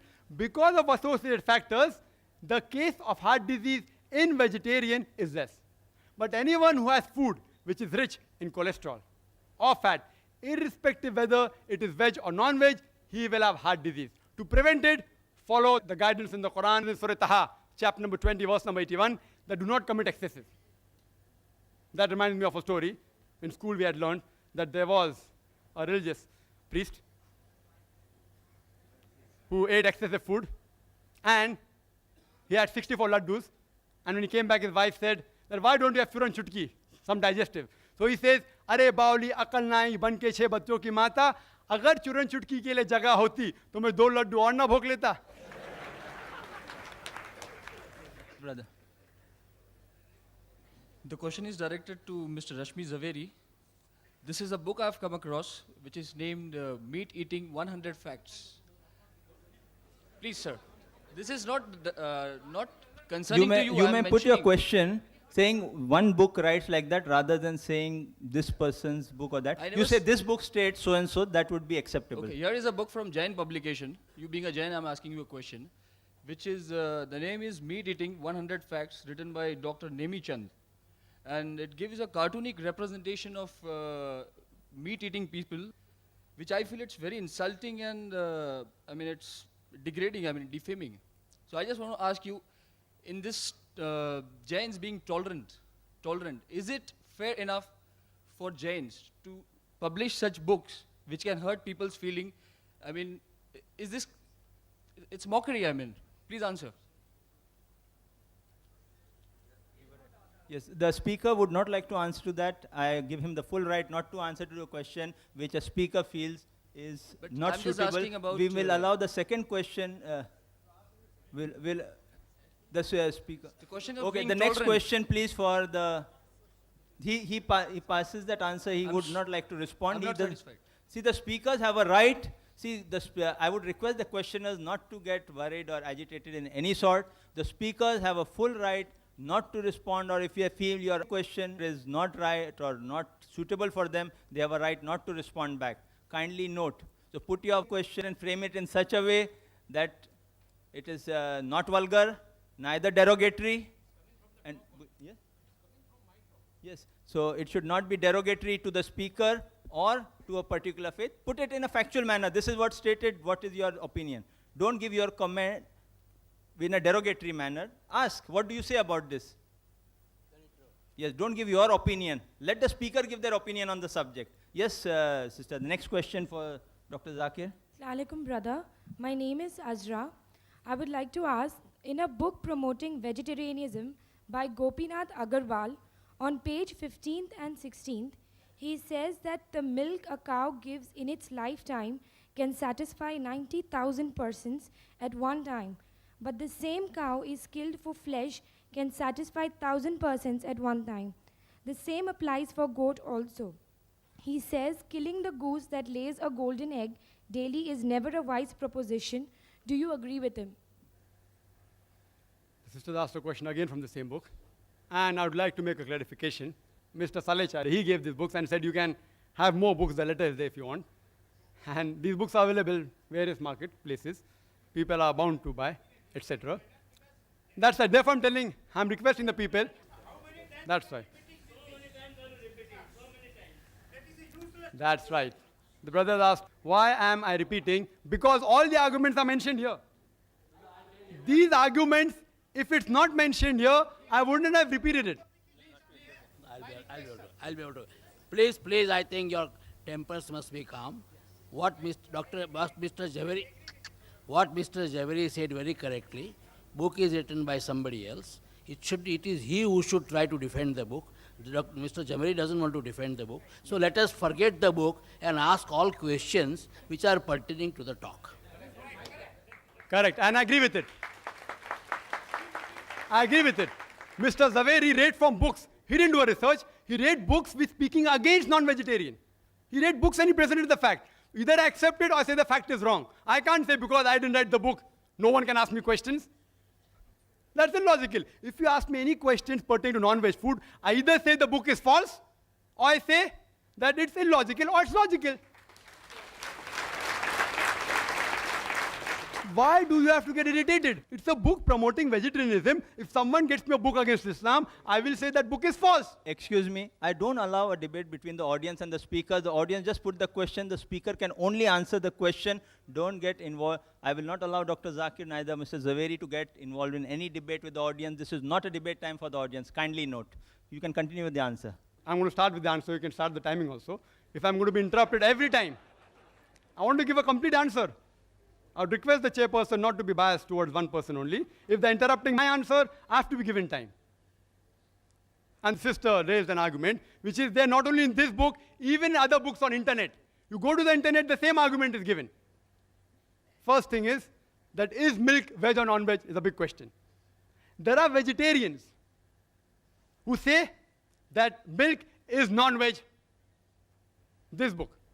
I'm not blaming the speaker. This book again says milk is non-veg. If we have milk, so many diseases. Other vegetarian foundations say no, we are lacto-vegetarian, we have milk. Whether milk is non-veg or veg. My simple question is, if you don't want to hurt the animals, when you milk the animal, it causes severe pain. You know, artificial milking of animal causes pain. You ask a breastfeeding woman, certain times she has problems and she has to extract milk artificially, it is so painful. So when you extract milk from the animal, it's painful. When you don't agree that animals are meant for food, how can you milk the animals, the cattle and the cow? It is so painful. It is nothing but robbing the animal. If you say the animal is not meant for food, and if you have the milk of that animal, you're robbing the milk which is meant for the offsprings, for the calves. And the example that was given, that a cow, on average, in a day gives 10 kgs of milk. Again, this book. If it's wrong, no problem. It's on the internet also. 10 kgs of milk in a day. In a month, 300 kgs. In a year, about 3,000 kg. Do you calculate milk in kgs? In liters. Why in kgs? I don't know. Ask the author. And then further it says that 3,000 kgs of milk, it will feed 6,000 people. So in full lifetime, it will feed 90,000 people at one time. And the cow, if you kill, only 1,000 people. Which is better? 90,000 or 1,000? Why are you killing the goose that's laying the golden egg daily? It's not a wise proposition. And I agree with that. But the point to be noted is that no milkman will ever give a milking cow to the slaughterhouse. No slaughterhouse will ever purchase a milking cow because a milking cow is multiple times more expensive than a cow which has passed its age of milking. In Bombay, it costs 20 to 25,000 rupees milking cow.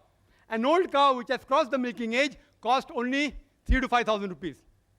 So, what we do, we non-vegetarians, the cattle, we look after it till the time it gives milk. After it starts giving milk, we slaughter it.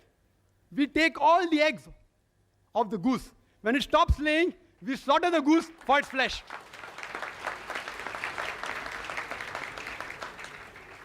सांप भी मरे और लाठी भी ना टूटे. Two birds with one stone. We are more intelligent. Again, the argument giving. Let's see, some animals, you can use them in field, etc. You can use them for plowing, for transportation. If you love the animal so much, why do you overload them? And furthermore, the Indian statistics tells us that out of the population of cows, oxen, and bull, only 25% are productive. The remaining 75% are unproductive, either past the age of milking or they are males, all non-females, bulls, oxes. Now, what will you do with the 75% of excess non-productive cow, goat, bulls, ox? One option, you rear them up yourself. An average bull or cow requires 18,000 a year for living, according to the statistics. Their statistics, not my statistics. 18,000 a year. So after they give milk, they live another 4 or 5 years. Which farmer will bear the burden of millions of cows every year, 18,000? Second option is give to Jivdaya organization. They leave it open, it enters the field, eats up the crop. Third option, leave them in the jungle, animal will kill them. The last option is best. After they reach the age of milking, utilize the milk, give it to slaughterhouses, it benefits the farmer, he gets some money, and even the animal benefits the human being by eating the meat of the animal, as well as his hide for leather, as well as the bones. Hope that answers the question. Next question for Mr. Zaveri. According to Kastur Chand Jain, in the marriage of the 22nd Tirthankar, Aris Nemi, popularly known as Neminath, meat of animals and birds was served, and both the bride and the bridegroom, according to Shastra, were Jains. Another incident was quoted that Chelna, a Jain Shravika who was the wife of Bhimsar Shrenik, a contemporary of Mahavir, was pregnant, and she had the desire to eat the heart of her husband. Bhimsar's eldest son, Abhay Kumar, instead gave her some meat of a dead animal, and Chelna, thinking it to be her husband's heart, ate it. I don't know how authentic is this article and whether what Kastur Chand said is true or false. What is its explanation? Please explain. I am referring to the article from the Caravan series, December 1981. Thank you, sister. First of all, I will request the coordinator to only allow those questions coming out of my talk, not out of any other book or another references for which I am not responsible. But because I am a true Jain, I know definitely about the Jain history, about Neminath Tirthankar. Yes, it is true. That is why he propagated that the killing of, that is exactly why he renounced the world, that for my marriage, are you going to sacrifice all these innocent creatures? No, I don't want such a feast for me. And that is why he became a Jain Muni and ultimately a Tirthankar.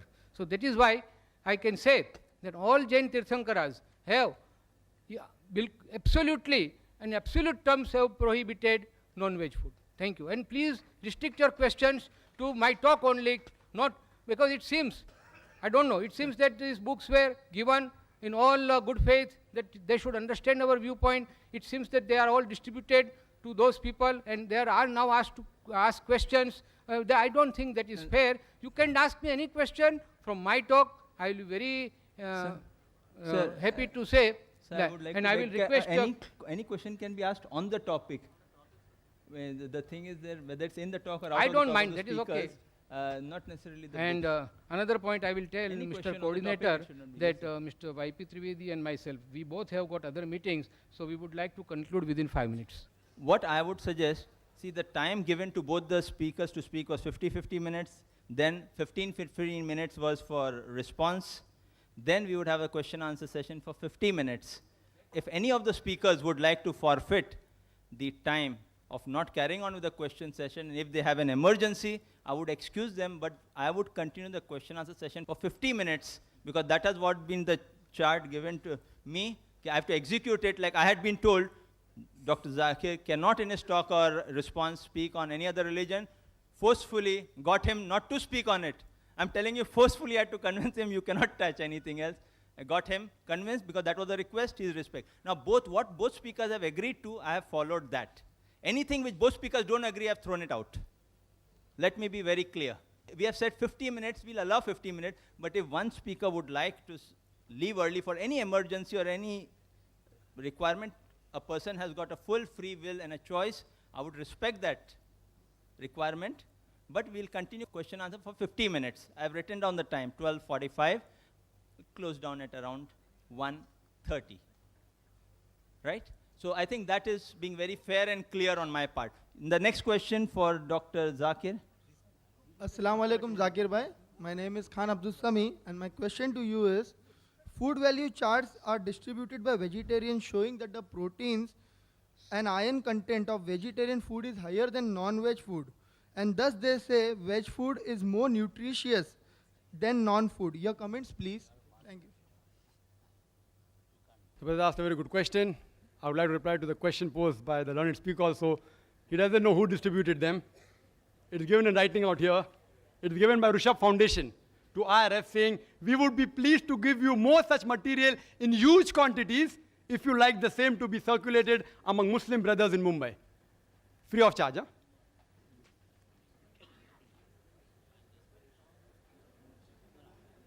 The brother has asked a question that there are fruit charts being distributed. Yes, even we get in a foundation.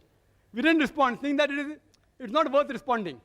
It's not worth responding. But when the request came from the Rishabh Foundation, are you willing? I reluctantly agreed, it is not a topic of scientific thing. It's a well-known fact. He said, yes, we'll debate. I said, fine. So I'm here, just replying. Why should people get irritated? If you can quote me from any book, as long as it's within the topic, I will inshallah answer.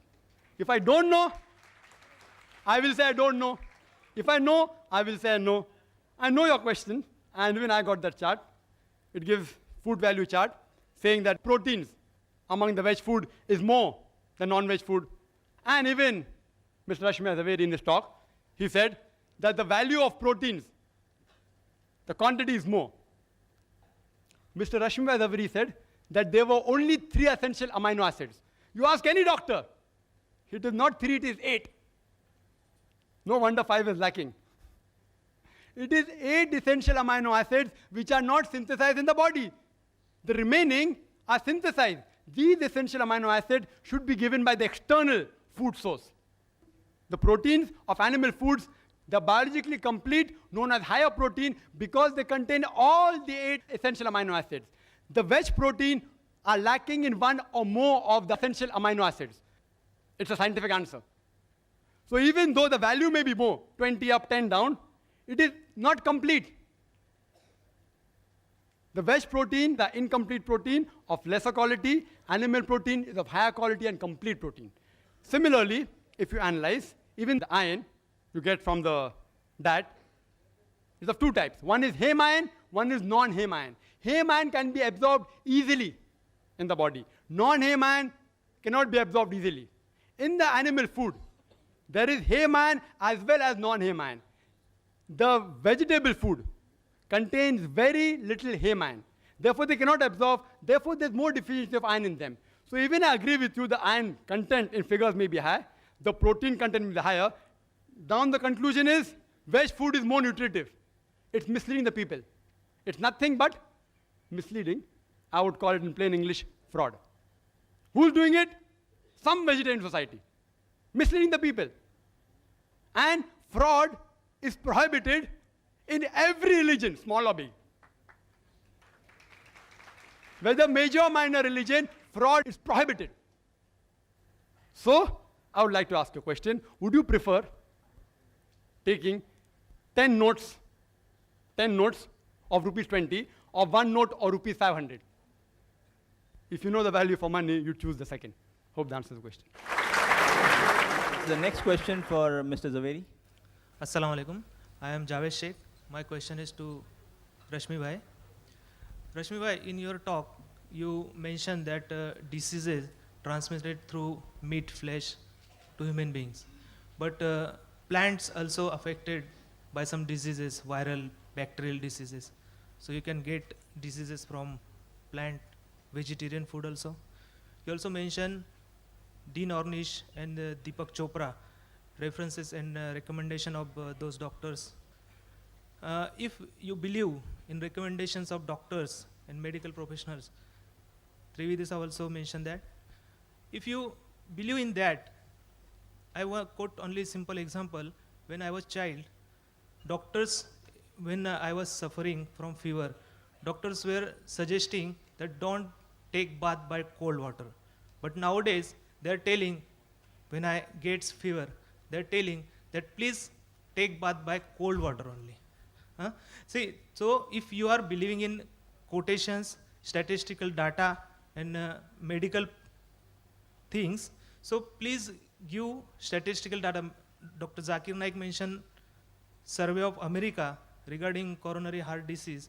So do you have any statistical data regarding coronary heart disease in India, whether is affected to more susceptible to those who are having diet, vegetarian diet, or to non-vegetarian diet? I would request you all to put your question briefly, please. Your question is so long that one forgets. Last part is question. Coronary heart disease is asked. See, regarding coronary heart disease, yeah, plants also, if you consume the decayed plant food, the decayed fruits, definitely it will carry germs. The point here is that the animals that carry the germs, they are more dangerous and they are likely to carry more diseases than plant. Another thing is that which I have said is that animal food contains excessive protein, cholesterol and saturated fat. So these two things combined that will make non-veg food prohibitive. Coming to the statistics, I have got that book. There is no time, there is not a platform to argue about the statistics. I have got complete statistics that more people are suffering because of heart disease, those who are flesh eaters, than the veg people. Now, at the moment, I cannot give you those facts and figures that I have got it, then I can supply it to you later. Thank you. No counter question, please. Yes, the next question for Dr. Zakir. Assalamu alaikum, brother. Brother, my name is Safia. I'm a revert to Islam. My question is, in the book Vegetarian or Non-Vegetarian, Choose for Yourself by Gopinath Agarwal, there are quotations given from major world religions, including Hinduism and Christianity, that non-vegetarian is prohibited. And how do you say it's permitted? The sister is asking the question that there are quotations from the same book, quoting various major world religions like Christianity and Hinduism, saying that in that religion it is prohibited. So how come I said that there is not a single major religion which says that non-veg food in general is prohibited? I clarified the Islamic viewpoint. It's a misquotation, out of context, misunderstanding. I do agree one thing, that there are certain quotations, sometimes non-veg food is prohibited, even in Islam. Like for example, the verse I quoted, Surah Ma'idah chapter 5, verse number 1, it says that don't do hunting in pilgrimage. Within the sacred pilgrimage, don't do hunting. If you are fasting in the month of Ramzan, sunrise to sunset, don't have non-veg food, don't even have veg food. If I say don't have non-veg food during fasting, that doesn't mean non-veg food is prohibited. Prohibited only during that time. So similarly, there are quotations in the religious scriptures, at certain time in fasting, don't have non-veg food. Regarding the question, in Christianity, and I've read that book, therefore I can reply. They say that in the Bible it is mentioned that you can't have dead food. In brackets they put meat. It's not there. What they're quoting, the reference is not given. I, being a student of comparative religion, I give talks on diets also. And they're referring to the book of Leviticus, chapter number 17, verse number 15, as well as the book of Deuteronomy, chapter number 14, verse number 21. It says that thou shalt not have the meat that dieth of itself. Dead meat is prohibited. Not all meat. Dead meat. They say dead food and bracket meat. It is dead meat is prohibited. Even in the Quran. Surah Baqarah chapter 2 verse 173, Surah Ma'idah chapter 5 verse number 3, Surah Anam chapter 6 verse 145, Surah Nahl chapter 16 verse number 115, Hurrimat alaykumul maytudu waddamu wa lahmul khinzir, wa ma uhilla li ghayrillah bih. Forbidden for you for food are dead meat, blood, the flesh of swine, and any food on which any name besides Allah has been invoked. Where it is allowed? If you read the book of Genesis, chapter number 9, verse number 2 and 3, it says that they will fear you, they will dread you, all creatures of the earth, all fowls in the sky, all creatures that liveth on the earth, as well as all the fish in the sea, they shall be delivered to you. Next verse, Genesis chapter 9, verse 3 says that every creature that moveth on land and is a living creature, they are meat unto you, and also herbs and shrubs. Mention the book of Deuteronomy, chapter number 14, verse number 9, that ye shall have the meat of all the things in the water. All that has fins and scales you shall eat. Deuteronomy, chapter number 14, verse number 11 says that you shall have the lawful meat of the birds. Deuteronomy, chapter number 14, verse number 20 says that ye shall eat the meat of the lawful fowls. It's allowed. Further, if you read, it's mentioned in the book of Hebrews, chapter number 5, verse number 13 and 14, that if you have milk, you are weak. If you have strong meat, you are powerful in reasoning. Bible says that, not I. In the Gospel of Luke, chapter number 24, only quotation, verse number 41 to 43, Jesus Christ, peace be upon him, goes in the upper room, and he says, have you any meat to eat? And the disciples gave him a piece of broiled fish and honeycomb, fish, and he ate before them. Jesus Christ, peace be upon him. In the book of Romans, chapter number 14, verse number 2 and 3, it says that one who believeth in eating all things, he can eat. Those who are weak, they only eat herbs and shrubs. But anyone who eateth should not insult those who eateth not. And those who eateth not should not judge those who eateth. This is law of God. Hindu scriptures. If you read the law of Manu, chapter number 5, verse number 30, it's clearly mentioned that the eater can eat any creature that lives, even if he eats every day. A creator created some creatures to eat and some to be eaten.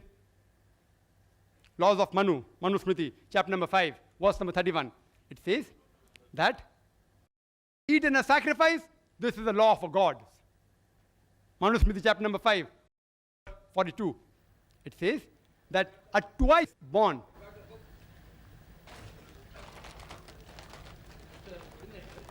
yes, brother.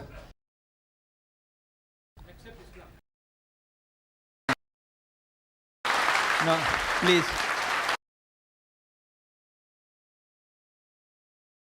Please. I'm always prepared. I'm always prepared when I quote scriptures. Therefore, it's not on the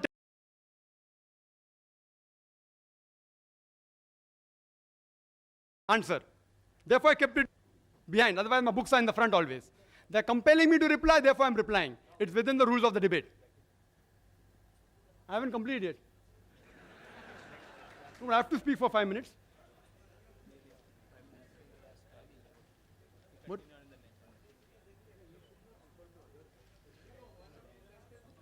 We would request anyone not to disturb in between. Yes, please don't disturb. The question. And you can say, who's disturbing? See, we'll when I'm allow speaking, another 20 seconds, because this wastes time, and then my time is up, I will stop the speaker.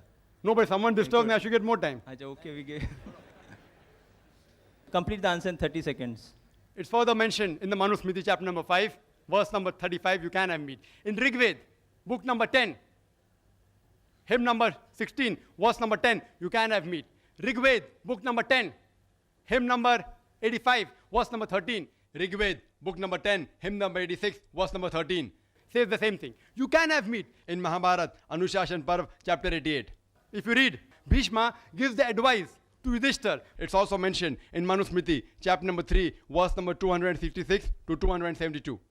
It's mentioned there that if you want to please your ancestors, if you give herbs and shrubs, you will gratify them only for 1 month.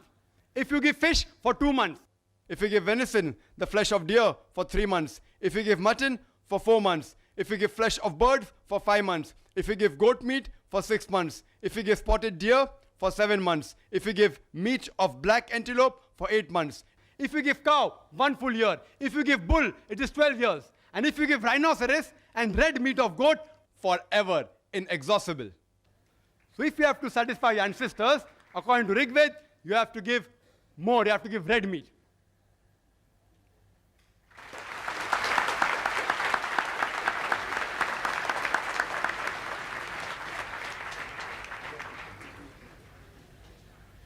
Assalamu alaikum. My name is Gulfam, and this question goes to Mr. Zaveri. Sir, in your dialogue, you said, Jain Munis don't kill plants, they ask for alms. So is it that they force others to kill plants for them?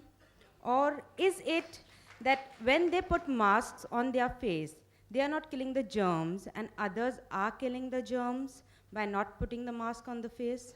What is it? Please clarify. It's a very good question, sister. I am really very happy. Of all the questions, I would definitely give you first number, because it is said in Jain religion that you should not kill anybody, you should not allow anybody to kill, and you should not appreciate if one kills. So all these 3 things are there. So if a Jain Muni comes to know that this food is prepared for him, he will not take it. So this is the rule of Jain Muni. When they come to us for begging, they ask us very clearly. We also know that they will ask us, have you prepared anything for us? We have to very honestly say, we have not prepared anything, it is for us. We have prepared, say, 4 chapatis. He will take only 1, we will be happy with 3. This is the way of begging of a Jain Muni. He will not kill, he will not allow others to kill, he will not propagate killing, he will not even eat if he comes to know that this food is prepared for a Jain Muni. I am happy that in this august and enlightened audience, I have been given an opportunity to clear the viewpoints of Jain Muni. Thank you very much, and I will now request coordinator that Mr. Trivedi and myself, it is really going on so nicely that we would like to continue here for hours together, but I am sorry that time constraint is such. Last 2 questions, we'll allow 5 minutes are left. I don't think it will be... I think we have been talking so much about vegetarian food and non-vegetarian food, but we are all hungry now. I think we should go and eat. So only last 2 questions and then we disperse. Mr. Trivedi has said we'll allow last 2 questions on the mic. When can we have the next question for Dr. Zakir? Yes? Acha, there's a request for Mr. For you want to ask question too?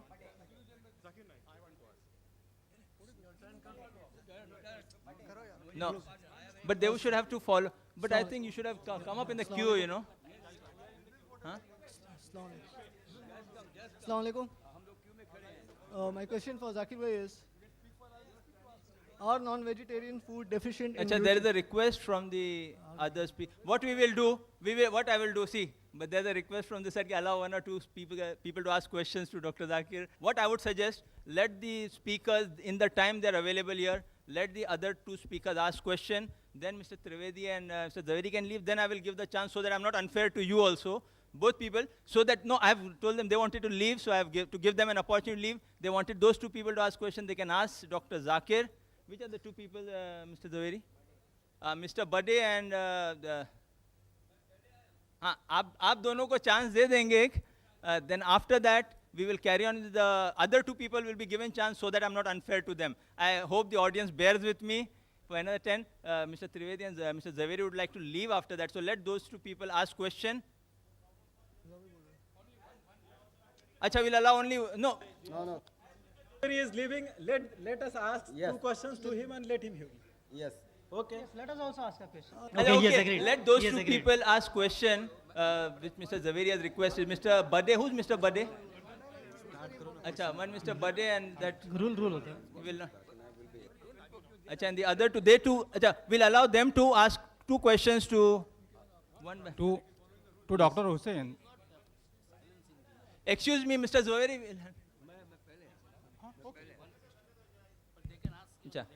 Okay, now one question for, yes, one question he'll ask, one you'll ask, then I will allow Mr. Zaveri, after you all have finished your 2 questions, and one minute. After they finish their 2 questions, you finish your 2, I'll allow them to leave. Then the other 2 who have missed their chance will be given permission. Beyond that, those who are missing because of these 2 people will be given a chance. Beyond that, I will not allow. Please, we have to complete the program. Yes, sir. Assalamu alaikum. Short, brief and to the point. Dr. Saab. Sir? Dr. Saab. Brief. Kishori, sir? Yes. Brief and to My the point. question is this. I went to see the picture, Khane Khuda. There was a session of 3 days. People, Haji Sahab jo the, they were wearing sandalwoods. And then besides that, not eating any as a non-meat food. No haircut, nothing, a complete brahmachari or sannyasi. When the picture was over, I asked them, what is this? Those 3 days, complete renunciation, sannyasi, brahmachari, what reply they gave? He said, खाने खुदा था. मैंने कहा मुसलमान भाइयों सारा संसार खाने खुदा नहीं है वही खाना खुदा है. भाई क्या साहब 3 दिन आप रखते हो? भाई साहब से Please क्वेश्चन answer जरा this question. भाई साहब हमारे चीफ गेस्ट को और हमारे स्पीकर्स को जानना please put forward your question. सारा संसार खाने खुदा है. Please reply to me that those 3 days they were offering is khane khuda. What about the whole world is khane khuda? Why the killing should not be stopped everywhere, especially in India? This is my question. So we will not allow that question. Sir, on the request of the chief guest and the speaker, will not allow that answer. Maybe have the... Mr. Rashmi Bhai Zaveri requested the person to ask a question out of turn. I am willing to answer. I am willing to answer. If chairman says no, then I will. I would love to answer if you allow me.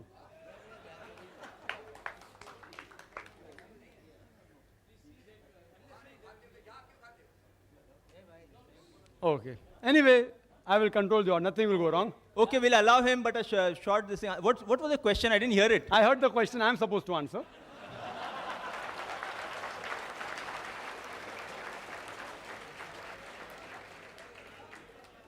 It's a very good question. Okay, now quickly and a quick answer, then we'll allow the other gentleman. It's a very good question. Yes. It's a very good question. It will not create problems. I believe though you all are vegetarians out here, we aren't that violent.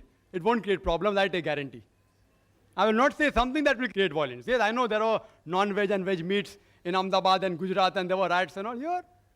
As far as I'm concerned, I speak logical, then nothing happened. The brother asked a very good question. He said that he had seen pilgrims going and for 3 days, they didn't have meat. They didn't have meat. It's on Islam. It's on Islam. Why Islam allows like this? No, he's asked a question You're on asking Islam. a question on Islam. No, but that's non-veg. You're not asking on Jainism. What's the problem? Are you so much afraid that the answer will make him a non-veg? He will yet be a veg. No problem. I don't want you to become a non-veg. The brother asked a very good question, that why there don't you have non-veg? It's a misinformation. I've been for Hajj several times. Whoever told you a lie that we don't have non-veg. The rule out there is that in that sacred part, at that time, you cannot kill any animal for hunting. At that time only. But not eating non-veg. I have gone there. I eat non-veg. Who says you can't eat non-veg?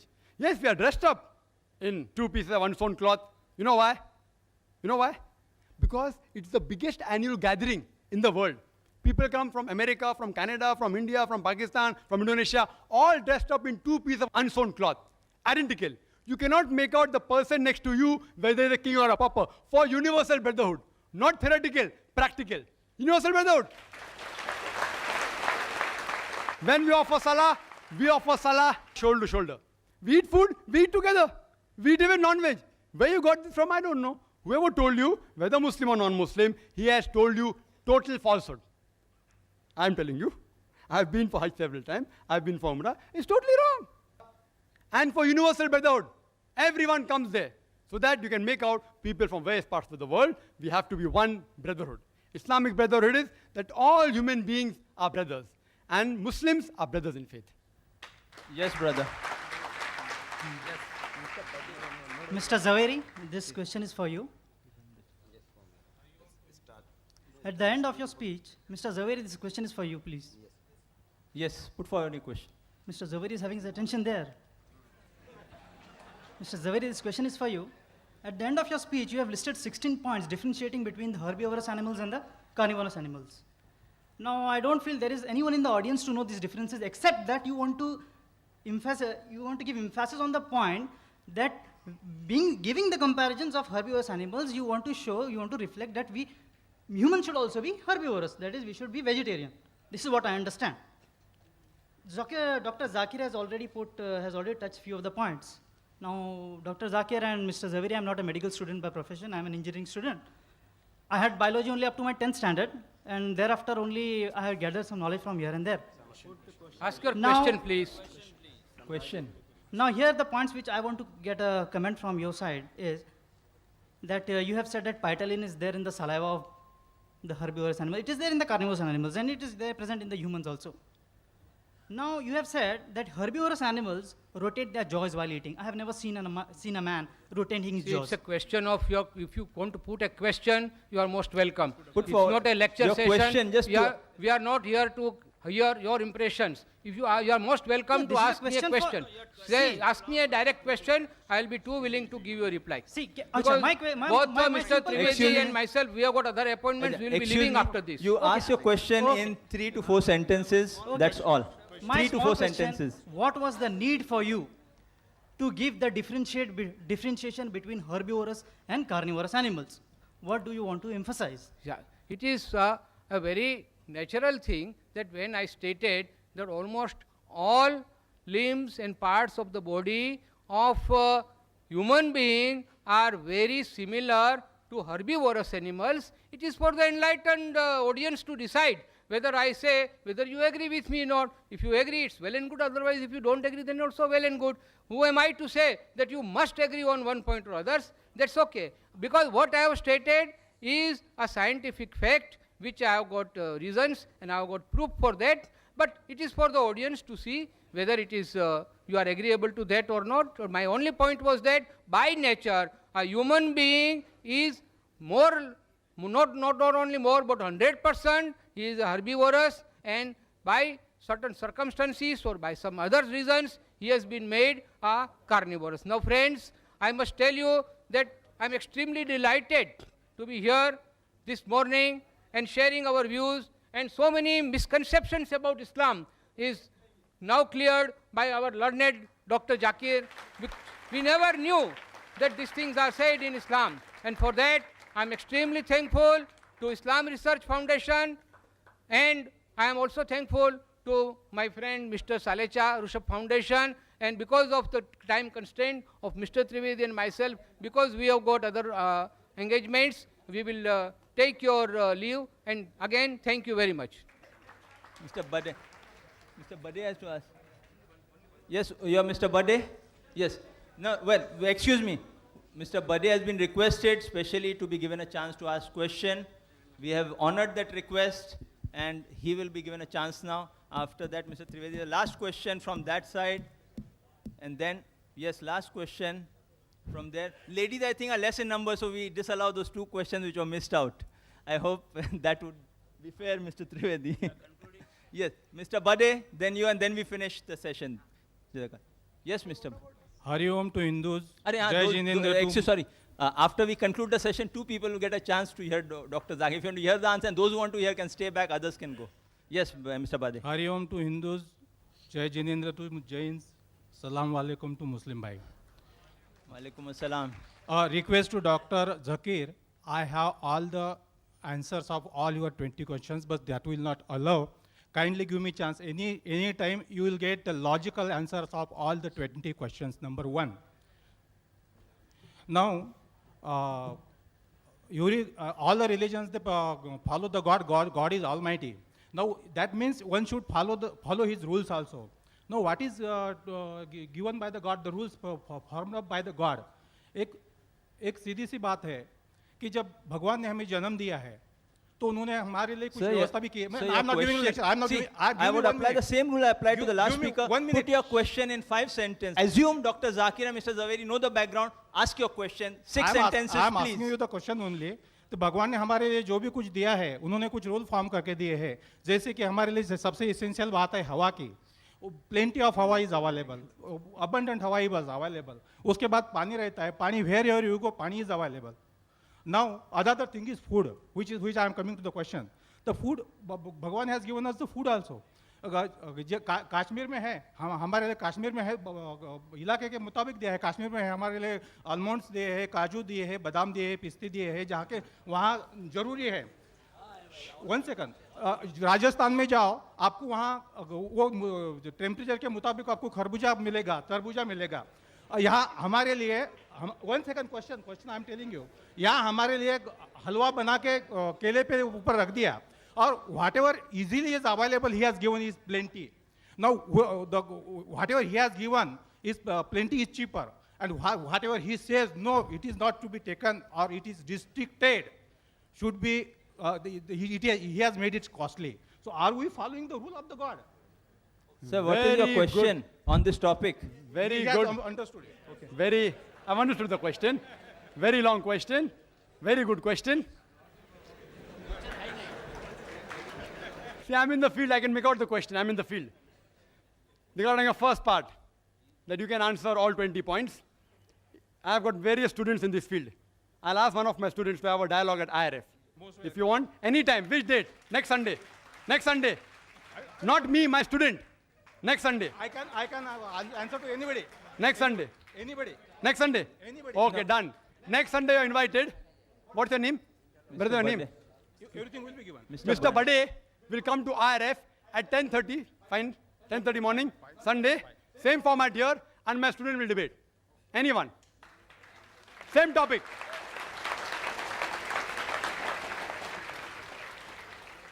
His question, that God has provided air, right, water, everything easily available. So why go for things which are uneasily available and costly? Very good question. That you have to point out to Mr. Zaveri. He is telling that vegetables should be transported to Arctic Circle.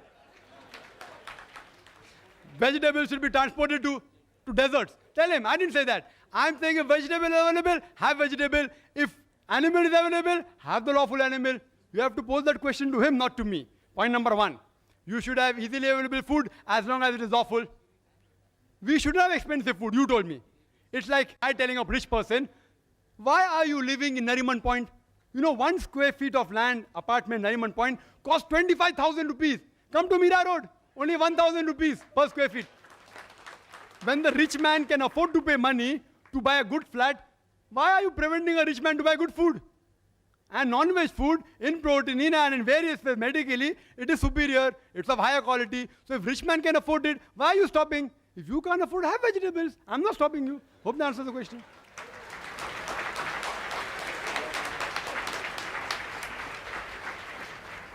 Thank you for your enthusiasm. We'll not allow that question. Mr. Zaveri said he would like to, he's exhausted and we respect his views. He would like to leave, so we'll not allow that question, but we'll allow 2 people here who are to ask questions after Mr. Zaverian leave, because I've promised them. Just no. Yes, Mr. Dhanraj Sarlecha would propose a vote of thanks, after which those who would like to leave may leave, those who would like to hear those 2 questions and 2 answers may sit. One question from the ladies' side. It's not working. Hello? The meeting would be formally closed. Only 2 questions Hello? after the meeting would be allowed. Hello? Excuse me, this is one last question from the ladies. This is for Dr. Zakir. No, we'll allow the, no, after this just 2 people and 1 from the ladies, no one else would be, 1, 2, 3, 4 questions. Yeah. Yeah. Hello? Excuse me, Mr. Tavedi is saying I should be strict. Now the thing is that I am being compassionate. I give chance to 2 people here. Now everyone is demanding a what we'll allow? Vote of thanks right away. Then 4 questions, 2 here, 1 there, 1 there. Then close. That's final. Yes, Mr. Dhanraj Salecha to propose a vote of thanks. Chief guest Sri Y.P. Trivedi, learned speakers of dialogue, distinguished guests, brothers and sisters. It's really my pleasant duty to offer vote of thanks on behalf of all the three organizations on whose behalf I thank Sri Y.P. Trivedi to spare his valuable time and grace this occasion as chief guest. I'm really thankful to both the speakers for their most interesting and informative discussion, and above all, I thank you all the participants for participating in the debate. Thank you.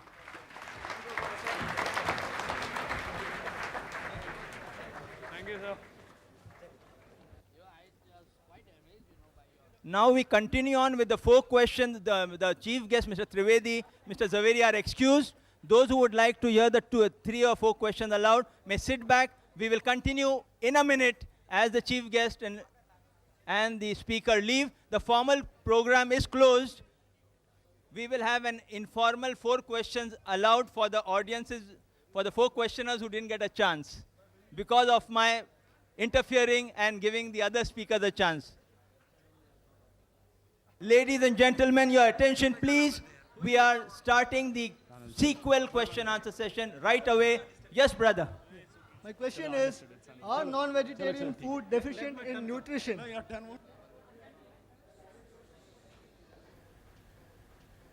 The brother asked a very good question. That are non-vegetarian food deficient in any nutrient? Yes, they are. It would be wrong on my part to say no. I'm not a fanatic non-vegetarian. It's deficient in carbohydrate, vitamin C, but this is easily available in vegetables. Non-veg, we have vegetables. And fruits, they are rich in vitamin C. We can have fruits. But as a normal comparison, in nutritive value, if you analyze the non-veg food, as I mentioned earlier, it contains first-class proteins, high quality, and complete protein. Contains essential fatty acids, even iron. And one of the good foods is egg, which the speaker spoke so much against egg. The egg contains about 6 grams of protein, one large egg. The half of it is in the egg white, and the egg white is known as an ideal protein. Ideal protein means a protein by which other proteins are judged. It contains all the essential amino acids in the right quantity. Egg also contains riboflavin, iron, folate, vitamin B12, vitamin D, vitamin E. One of the few only foods which contains vitamin D is egg. Egg is given to people who are sick and are convalescing, who are improving from sickness. You know why? It's easily digested, contains all the requirement. Spoke so much about egg. It has little negative factors also. It's also called a nutrient-dense food because it contains all the essential nutrients in the right quantity without excess of any one particular substance and contains less calorie. Contains 70 calories only, one large egg. But there are many foods which contain essential amino acids which are not there in the veg food. In the veg food, what we have to do, if we require all the nutrients, a person can be a veg and get the nutrients. How? By selecting the particular diet. By selecting the vegetable he's eating. If this vegetable is deficient in one amino acid, have the other vegetable which has it. So if he selectively chooses in the correct balance and monitors it, then he'll be healthy. In non-veg food, just have very non-veg food, and normally you won't be deficient in the nutrients. Hope that answers the question. Yes, brother. My name is Babubhai Javeri. Dr. Zakir Naik mentioned in his speech, he tried to quote authorities alternative to Dr. Dean Arnish. Dr. Dean Arnish has been a pioneer in the field of research on reversal of heart diseases, and he has now come to be acclaimed as an authority. His contribution to the field has been recognized by the President of United States by appointing him as an advisor to advise Americans on health matters. It is at the instance of Dr. Arnish that now it has been incorporated in the authoritative medical textbooks that heart disease can be reversed through the diet which has been practiced and preached by Dr. Arnish. And this particular diet consists exclusively of vegetarian food. Now, I would like to know from Dr. Zakir Naik, when he has quoted alternative authorities, what he has to say about Dr. Dean Arnish's research, which has cured thousands of patients of coronary disease without bypass surgery. Brother asked a very good question, very relevant question, to the point. That what do I have to speak about Dr. Arnish, who's very famous? And he has said that the heart disease can be reversed by food which is only vegetarian food. I agree. Does it make non-veg food prohibited? Do you know diabetes mellitus? Brother, diabetes mellitus, you don't require Dr. Ornish to say if a person is suffering from diabetes, severe diabetes mellitus, if he doesn't take non-veg treatment of insulin produced by bovine, by pancreas of cow or of pig or human being, he will die. So if a non-veg food can cure diabetes mellitus, that doesn't make veg food prohibited. I agree with Dr. Arnish. It proves that heart diseases can be prevented or cured by veg diet. I agree. But what Mr. Rashmibai Zaveri said, Dr. Arnish said, it should be prohibited as a general rule. For heart patient, I agree. People may differ. Many doctors may differ. I agree. I agree. But to say because it cures heart disease, non-veg should be prohibited as a general rule, then why isn't America banning non-veg food? Advisor to American government. Advisor to American government. Why doesn't the government take the advice of Dr. Arnish and stop non-veg food? Why? What his research is, if he's authority, he's right. But to quote authority and then say he banned it, I doubt whether Dr. Arnish ever banned it. I doubt. I have my doubts. Show me the statement where it says that no human being ever in his life should have any non-veg food. I challenge you. I challenge you. He may say heart patients. There are other authorities I quoted. Dr. William T. Jarvis, Dr. K. Jerry, several. But I am more pragmatic. I agree with him. It's helpful in curing heart disease, not as a general rule. Hope that answers the question. I'm very clear. Yes, sister. This is regarding, since Dr. Zakir is a scientist and a doctor himself, so I would like him to enlighten me on the 15 years of clinical trial on... I didn't get the question, sir. Can you repeat the question? 15 years of clinical trial at the National Cancer Research Institute at Maryland in USA on this red meat. Red meat causes cancer and all those things. Is it possible for him to enlighten me on this? Thank you. It's a very good question. The sister said out of 15 years of research in some cancer hospital. Research, again, not fact. There's a difference between research and fact. But I agree with that research also. I've read that research. Whether from cancer hospital or which hospital which she's referring to, I've read several research, that it does cause cancer of the colon.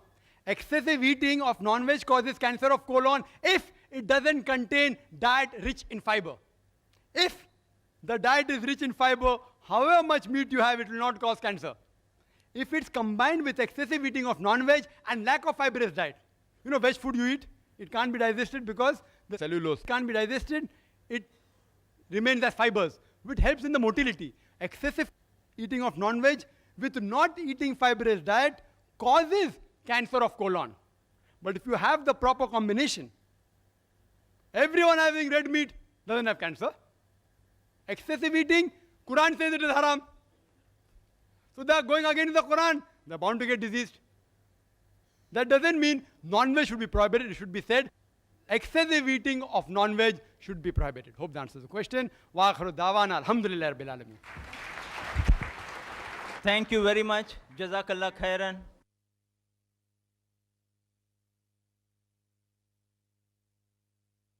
Allahu ya Allahu ya Allahu, O provider of all things, to you we turn each day.